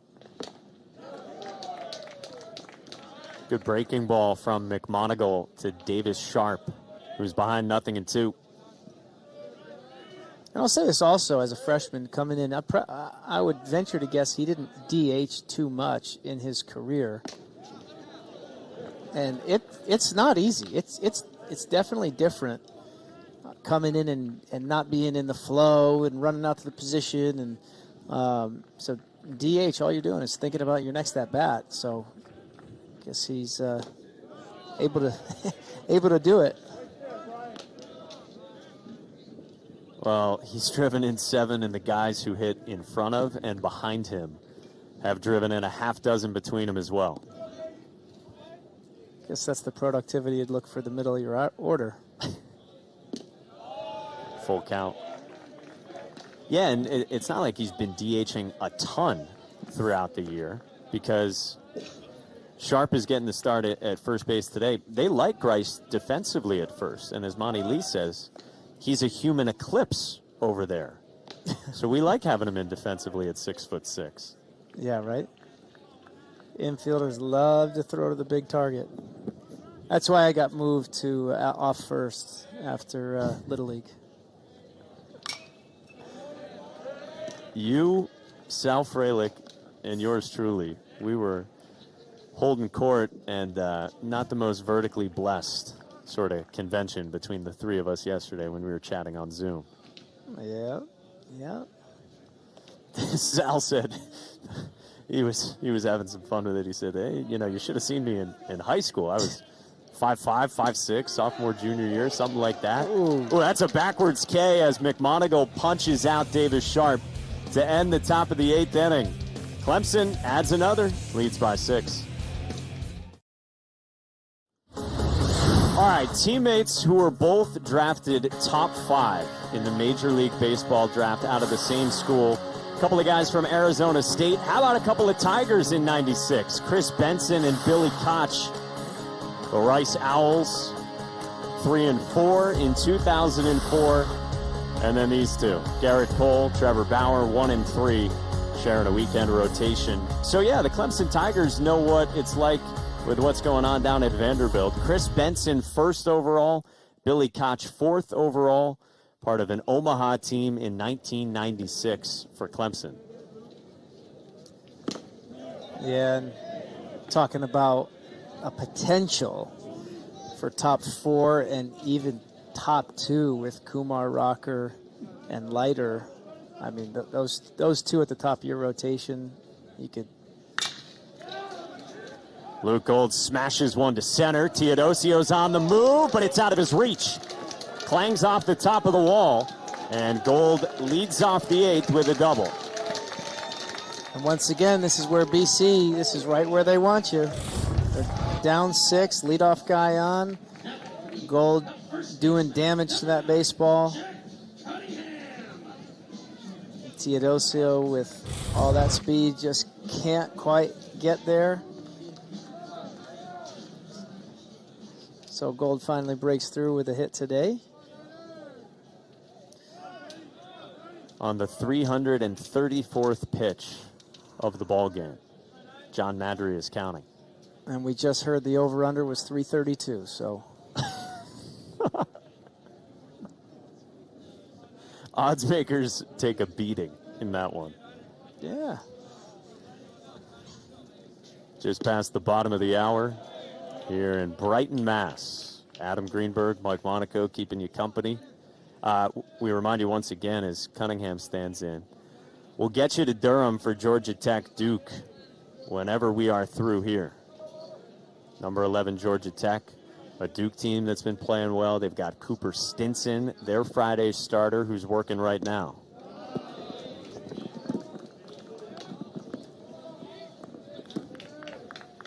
Big weekend in the ACC. Some games that have already gone final. Virginia Tech, which lost 2 out of 3 against these Tigers down at Doug Kingsmore Stadium last weekend. They got a win over Pitt, who had been atop their division. And Louisville and Notre Dame playing in that monster series in South Bend. A couple of top 15 teams. Hard-fought battle in the opener tonight, but Louisville, number 7 in the country, gets the 7-4 win over Link Jarrett's team. And Pitt and Notre Dame and really coming out of nowhere to do what they're doing so far. I mean, who would have thought that the Louisville Notre Dame game would be the battle to the top of the conference? And the one that really surprises me is NC State. I mean, their lineup has really just struggled to kind of really put it all together. Losing Pat Bailey, of course, was a huge blow, but Luca Tress came in there and he had 7 home runs in his first 8 or 9 games, and that lineup is just surprising that they're kind of struggling the way they are. Cunningham works a walk. The Pack, by the way, hashtag Pac-9 as they're known. They've got an 8-1 lead right now on North Carolina, 5th inning. As I was saying. I don't mean to contradict you, just providing facts. No, but they're 1-8, and it's just very surprising. Virginia's also struggling. But yeah, Pitt and Notre Dame are the two who's projected to finish at the bottom. Virginia's trying to mount a comeback right now, playing at home against number 19 Miami. But here in Brighton, we've got the first two aboard for Boston College. Bottom of the 8th inning, down by 6. The Eagles of huge comeback fame a couple of times this year.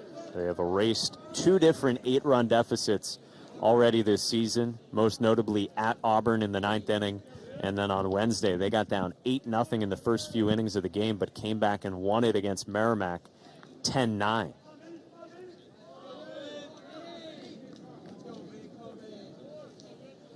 Evan Estridge deals and misses to Vince Cimini.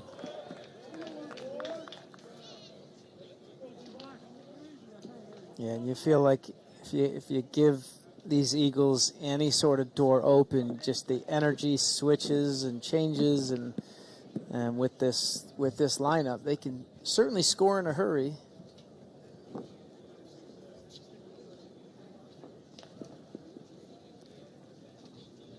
You see the earpiece strapped in for Adam Hackenberg behind the plate.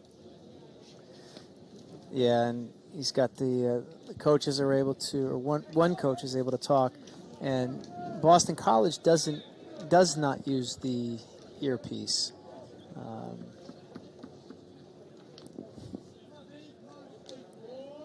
So once you get to postseason play, you're not allowed to use it. So.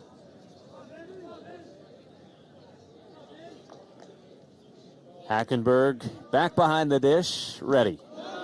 And it's 2-1 now.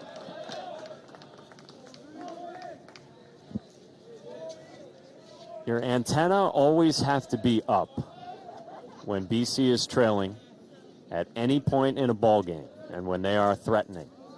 2-1. Oh, good changeup. Yep. There's that changeup right there, the go-to pitch. When you've got a plus, you better go to it. Great arm action. Looks like a heater. Arm coming at you. Spin's coming. It's got that four-seam look. And the ball just doesn't get there.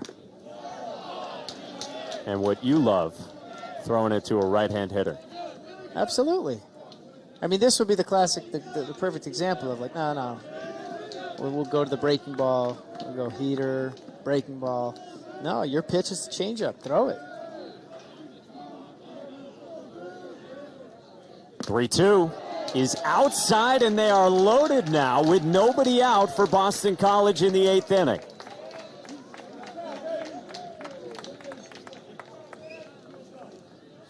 Just pulled it. Here's the pitching coach, Andrew C., and he will make a call to the bullpen. Evan Estridge is coming out. And a change for C and company. Nick Clayton is coming on right after this timeout. 26 runs, 29 hits, 6 errors. And we are playing baseball in the bottom of the 8th inning in a high leverage spot here. Although it's a 6-run game, BC has the bases loaded and nobody out. And Clemson goes back to the bullpen for Nick Clayton, one of their 2 best arms in relief. Yeah, you see the strikeouts to walks, 14 strikeouts, 2 walks. Had a 5 strikeouts in a row last week. But a high upside guy, fastball to 93. Like Estridge, he has a plus changeup. So high leverage situation. Coach Lee, this is his guy, him and Gilbert. So they're not taking any chances. Up 6. This is the spot in the game that they're going to go to their guy. Cameron Leary will bat for Boston College. He's been in the 7 spot. Had the run-scoring infield single back in the 2nd that got 2 runs in. He worked a walk in the 4th inning. And he looks pretty calm for a freshman. Smile on his face as Mike Gambino, the head coach, passes by. This BC dugout is coming to life here in the 8th inning. Yes, they are. I mean, you see, they're just waiting to explode. Gold at 3rd, Cunningham at 2nd, Cimini at 1st, and Clayton on in relief. with ball one. It's just that expectation of something good is about to happen. Just kind of, if you're Boston College, that's what you feel. And if you're Clayton, get rid of all the noise and just do your job.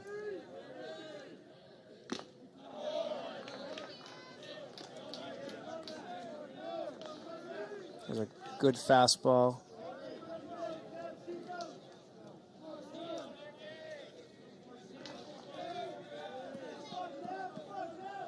Jeffrey Gilbert is starting to get loose for Clemson. 2 pitches into Clayton's outing as he gets ahead of Leary 1 and 2, and Gilbert's a true weapon out there.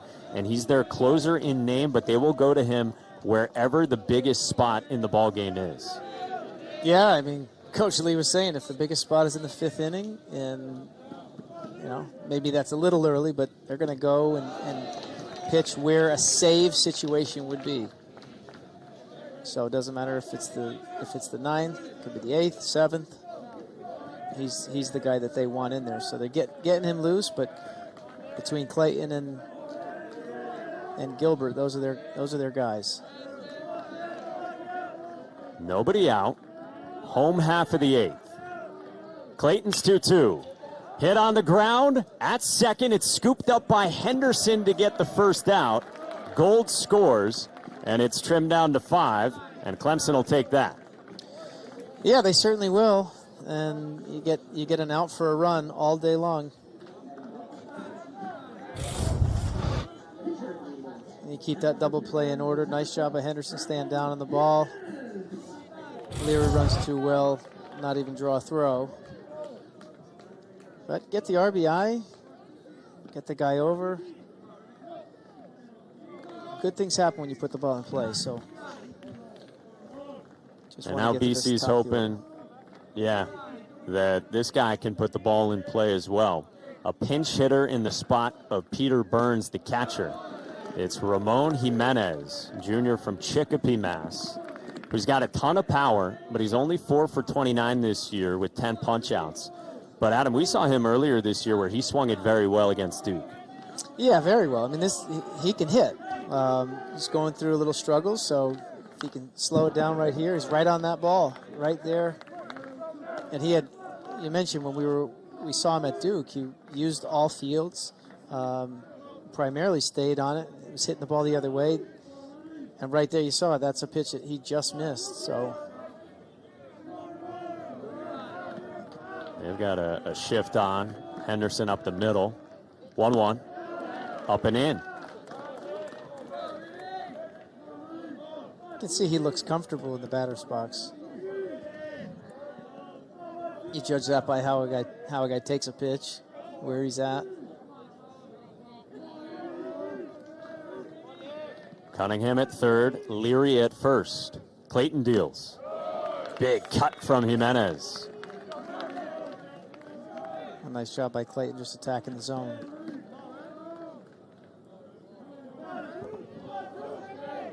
He came on in the midweek last week at home against Georgia State. Struck out 5 in a row at one point.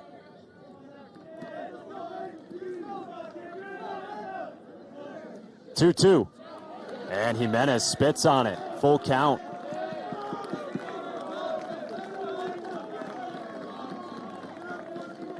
As a pinch hitter coming in, you saw the aggressive first swing, get you comfortable, get you in the game, and now fought his way to a full count.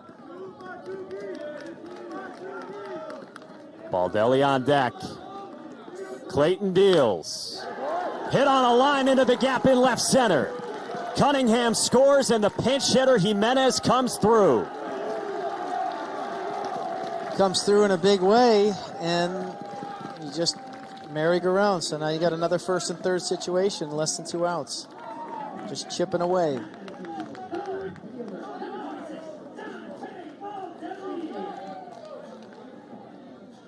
Can it happen again with Boston College? We will find out.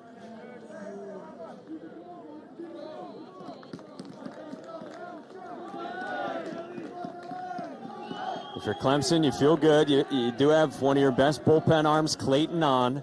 You have Gilbert whenever you need to go to him, and he can give you multiple innings if need be. But it's a 4-run game now.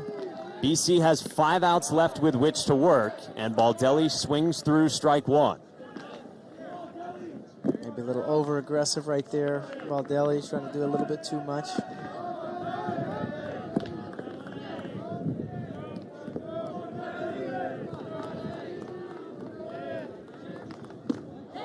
Nothing in 2. Good There's looking that change. There's that changeup. So take advantage of the aggressiveness early on that first pitch, and then come to that changeup. Gilbert starting to heat it up a little bit more. 0-2. You've got Brian Dempsey on deck, a right-hand hitter, but then the 2 best hitters for BC are lefties, Sal Frelick and Cody Morissette, if it gets to them. You'd figure Gilbert will get a piece of those guys at some point, whether it's this inning or next. 100%. Baldelli strikes out. Clayton got him to chase, and it's the second out of the 8th. Yeah, and Clayton just kind of had him right from the first pitch. Chased out of the zone, first pitch. Chased it was ahead of the breaking ball, or the changeup that for the second strike, and then that last one was just out of the zone again. So Baldelli just expanded the zone. Clayton did a good job. He's got 2 outs now. I'm trying to get out of this before that lineup turns over. Brian Dempsey did not chase the first pitch from Nick Clayton. Dempsey, the leadoff man, 5th-year senior shortstop from Potomac, Maryland, who today is making another start, the 183rd of his career. Had a home run in the first inning for career hit number 200. That's up high. Imagine if he reaches, you got Frelick, and I would venture to guess we're gonna see Gilbert. So this potentially is Clayton's last batter.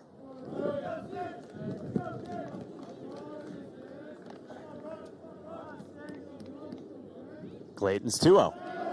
That is high, and it's 3-0.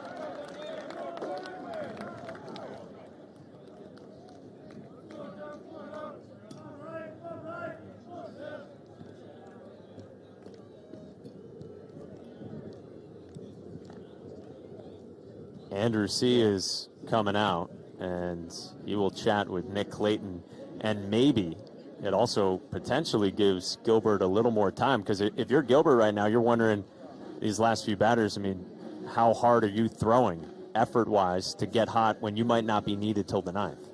100%. I mean, it's always a tough thing back and forth, but he's getting hot. Like he's coming in, and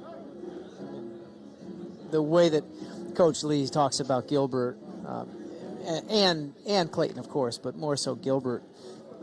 If it's time to go, it's time to go, and Gilbert's the guy that he wants out there. So you got one of the best hitters in the country on deck. So I would, once again, Gilbert will be facing Frelick. So Clayton's got to get Dempsey out here. 3-0. Get me over strike.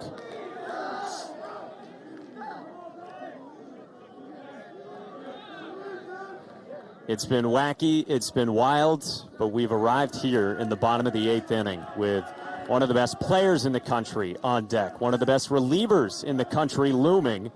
Tying run on deck, the 3-1 is up high, and they are loaded. We'll have Frelick v. Gilbert, you would think, here in the bottom of the 8th inning.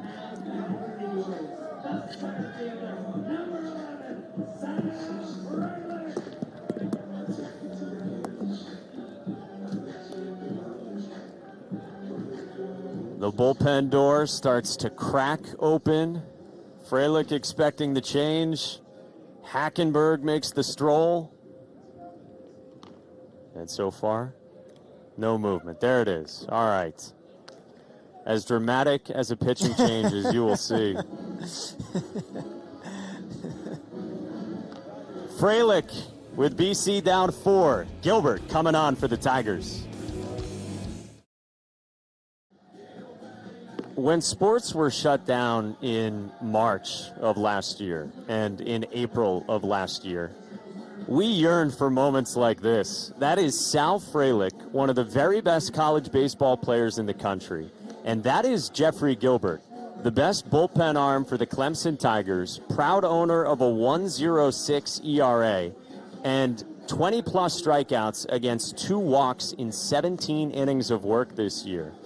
And these two are getting ready to square off with Frelick representing the tying run here in the bottom of the 8th inning. Yeah, I mean, what more could you ask for in a 16-12 game? But the best going up against the best in a tying situation.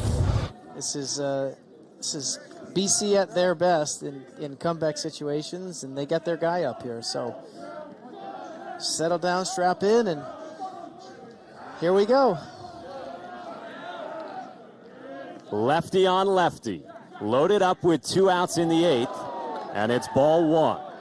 In Jeff Gilbert's words himself, he is fastball, curveball, slider. Facing Frelick, another 3-hit day for the preseason All-American and Golden Spikes Award candidate. Who was a part of that huge comeback at Auburn with a home run. He was taking a home run hack and trying to do what he did at Auburn, which was tie that ball game when BC came back from 8 down in the 9th. Yeah, just missed it. I mean, just missed it. What can you say? Well, Mike Gambino tells him, you don't always have to wear the cape. You don't have to do too much. But he has come through in so many spots like this in his time as an Eagle. Gilbert's ahead of him 1-2. Gilbert, meanwhile, Monty Lee says no one competes harder than him. He will pound the zone. He executes. And he is a gamer at the back end of the Clemson pen. Yeah, and you see those last 2 pitches, fastballs in, coming at you. Here you go. Now they're going to go away. And Frelick takes it. 2-2.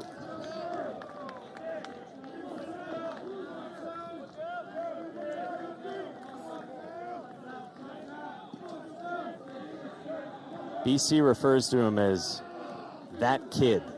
He's just that kid who always delivers. Facing Gilbert. 2-2. Fouled off by Frelick. Went with the curveball right there.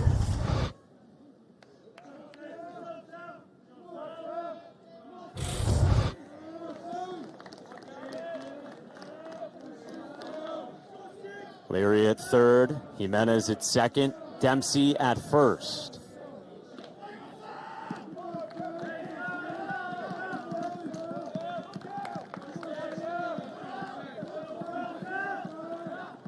Gilbert is ready. 2-2 is low, and a full count on Sal Frelick. And you got the runners will be moving. So even on a base hit right here, you got a chance to score 3. So get nice jumps, nice lead. Looks like Frelick's calm and seeing the ball well. And as you mentioned, Monty Lee said, this is the guy in Gilbert. He's going to compete, and he's going to come right after you. So 3-2. Frelick strikes out. Gilbert got him with a fastball and gets out of harm's way to end the bottom of the 8th inning. Jeffrey Gilbert coming through in a massive spot. Sal Frelick struck out with the bases loaded moments ago in the bottom of the 8th inning against Jeffrey Gilbert. And how about this reaction from Jeffrey Gilbert? Yeah, that's business as usual, nodding as he heads off. yeah, I mean, really no emotion. I got it. Like, obviously, that's a guy who expects to not just compete, but expects to win. And all Frelick was trying to do right there was just fight that off. So we go to the ninth, and Daniel Baruch is the new Boston College pitcher. A two-way guy for him. Comes on in relief. And he's a strike thrower, competitive guy. And that's exactly what you want right here. You just want him to get in and throw strikes, make him put it into play, put the ball in play, and get out of this. Give yourselves that one last shot.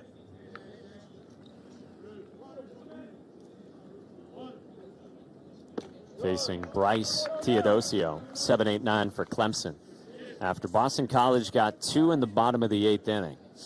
Before that, the last 10 runs in the game had been scored by Clemson. That's a strike, 2-2. Parker Landwehr, by the way, is the new catcher because remember, Ramon Jimenez pinch hit for Peter Burns, the starting catcher, during that 8th inning. Yeah, what a great job by Jimenez coming in. He was on the ball right from the jump. Strike 3 called. Baruch punches out Teodosio working the inside edge. Great spot. Comes in. Teodosio not too happy with that call. But 2 strikes, got to be protected. So it brings up Max Wagner. First pitch swinging. Gold on the backhand. 2 quick outs.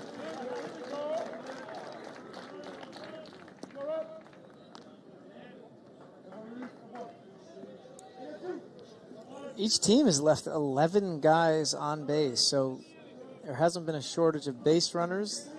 There hasn't been a shortage of big 2-out hits and action. We've had ourselves some action today. That is some good understatement for what we have had in this one. We've had 28 runs, 30 hits, 6 errors. All of them, mind you, by the team that is winning. Very, very rare for something like that to happen. 6 errors to 0 errors.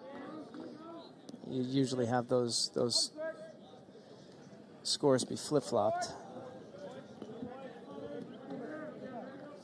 Clemson has thrown 193 pitches. BC is coming up on 190 pitches thrown.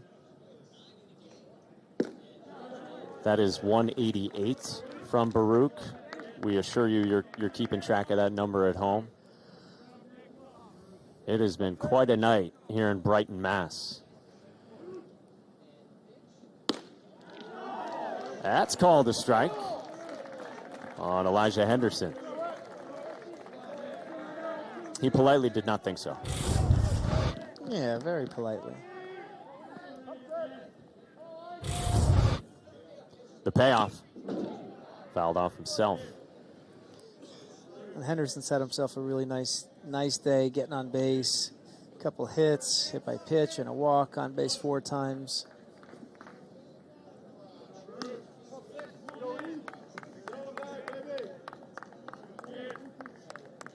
It would be a big win for Clemson.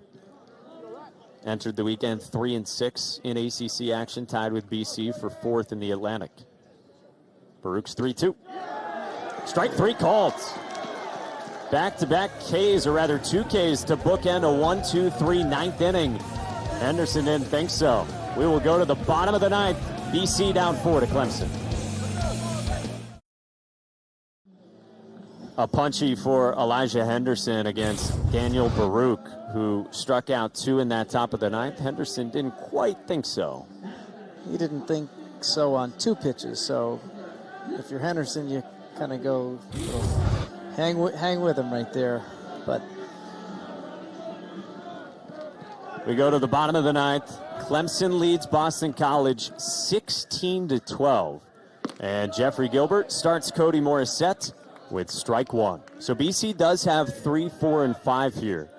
But boy, it felt like the golden opportunity that they wanted with Sal Frelick up and the bases loaded in the bottom of the 8th against Gilbert. For sure. You had anyone that says the wind didn't get out of their sails be lying, because you have bases loaded, down by 4 and arguably one of the best hitters in the country up. So not getting anything across right there. Certainly a letdown, but Baruch did a great job getting them right back in. And you got another one of the top hitters in the country in Cody Morissette. So they can get some guys on and give themselves a chance.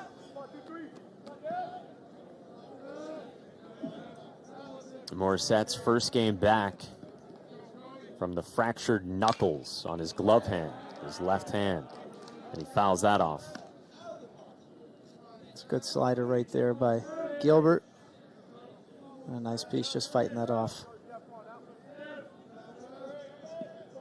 Jeffrey Gilbert goes wherever the save is. Came on in the 8th inning. Guy was a freshman All-American in the shortened season last year. And he strikes out Morissette. So how about this from Jeffrey Gilbert? You punch out 2 preseason All-Americans back-to-back in the 8th and 9th innings.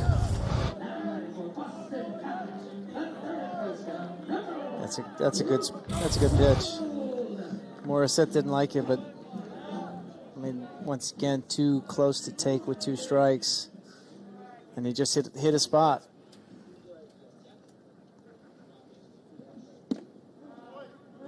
Ball 1 to Luke Gold, the BC cleanup man who doubled and scored his last time. Came into the weekend tied for the national lead in total bases with 62.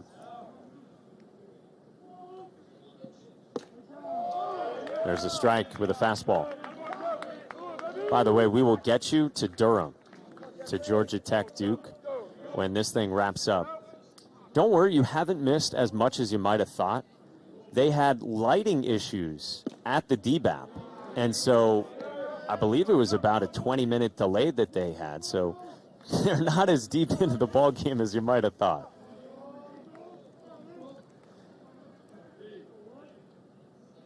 Gilbert's 2-1. Fouled back. And Gilbert's just going to keep coming at you.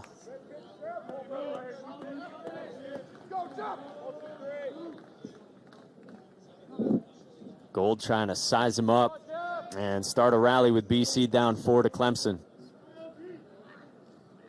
2-2 is outside. Slider didn't quite come back enough. Just hooked around the plate.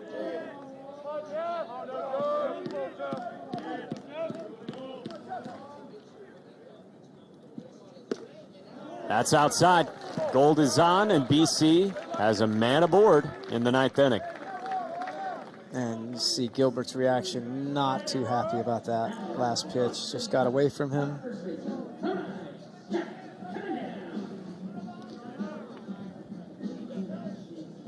And those free passes just create opportunities, leave doors open.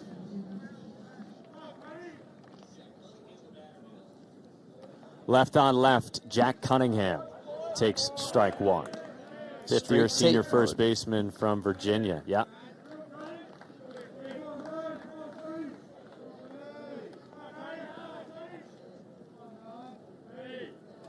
With Gold on at first.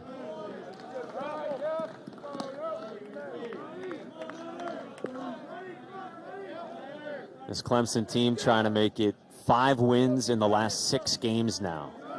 Remember, they were 5-8 overall and 1-5 in the ACC a couple weekends ago. Cunningham the opposite way. Meredith to his right toward the line, and Clemson is 1 out away from a win. Yeah, Clemson was definitely struggling and hit that Virginia Tech series after getting swept at Carolina. So starting to kind of come into their own, and even through all the injuries, this is a team that is definitely has talent. They started the year ranked in a lot of polls, so it's not a team that is lacking the talent. So if they can just stay in it long enough to get at full strength or close to full strength. The 400th pitch of the ball game is a strike, and Clemson is one strike away. Tomorrow's pitchers, Keyshawn Askew for Clemson, Emmett Sheehan, who threw it very well his last time out. That is tomorrow, 3 o'clock, over on ACC Network Extra. Gilbert's 0-2 is cued foul by Vince Cimini. Check that. 1 o'clock is the new first pitch time tomorrow. And it may be a doubleheader. We'll see, with some potential weather in the forecast for Sunday.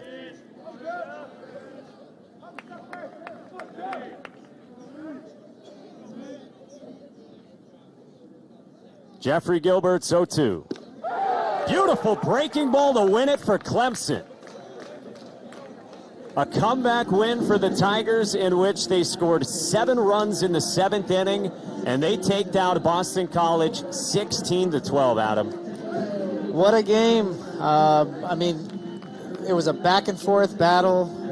Boston College got out in front, Clemson got out in front, Boston College came back. I mean, this was just a back-and-forth right from the jump, and Clemson comes out victorious. But what a fun game, long game, but definitely fun. Our doubleheader continues. Georgia Tech and Duke in progress. Chris Carter and Gabby Sanchez. For Adam Greenberg, producer Kate Creighton, director Russ Ken, and our entire crew, Mike Monaco saying thanks for watching and so long. Chris Carter, Gabby Sanchez, take it away, fellas.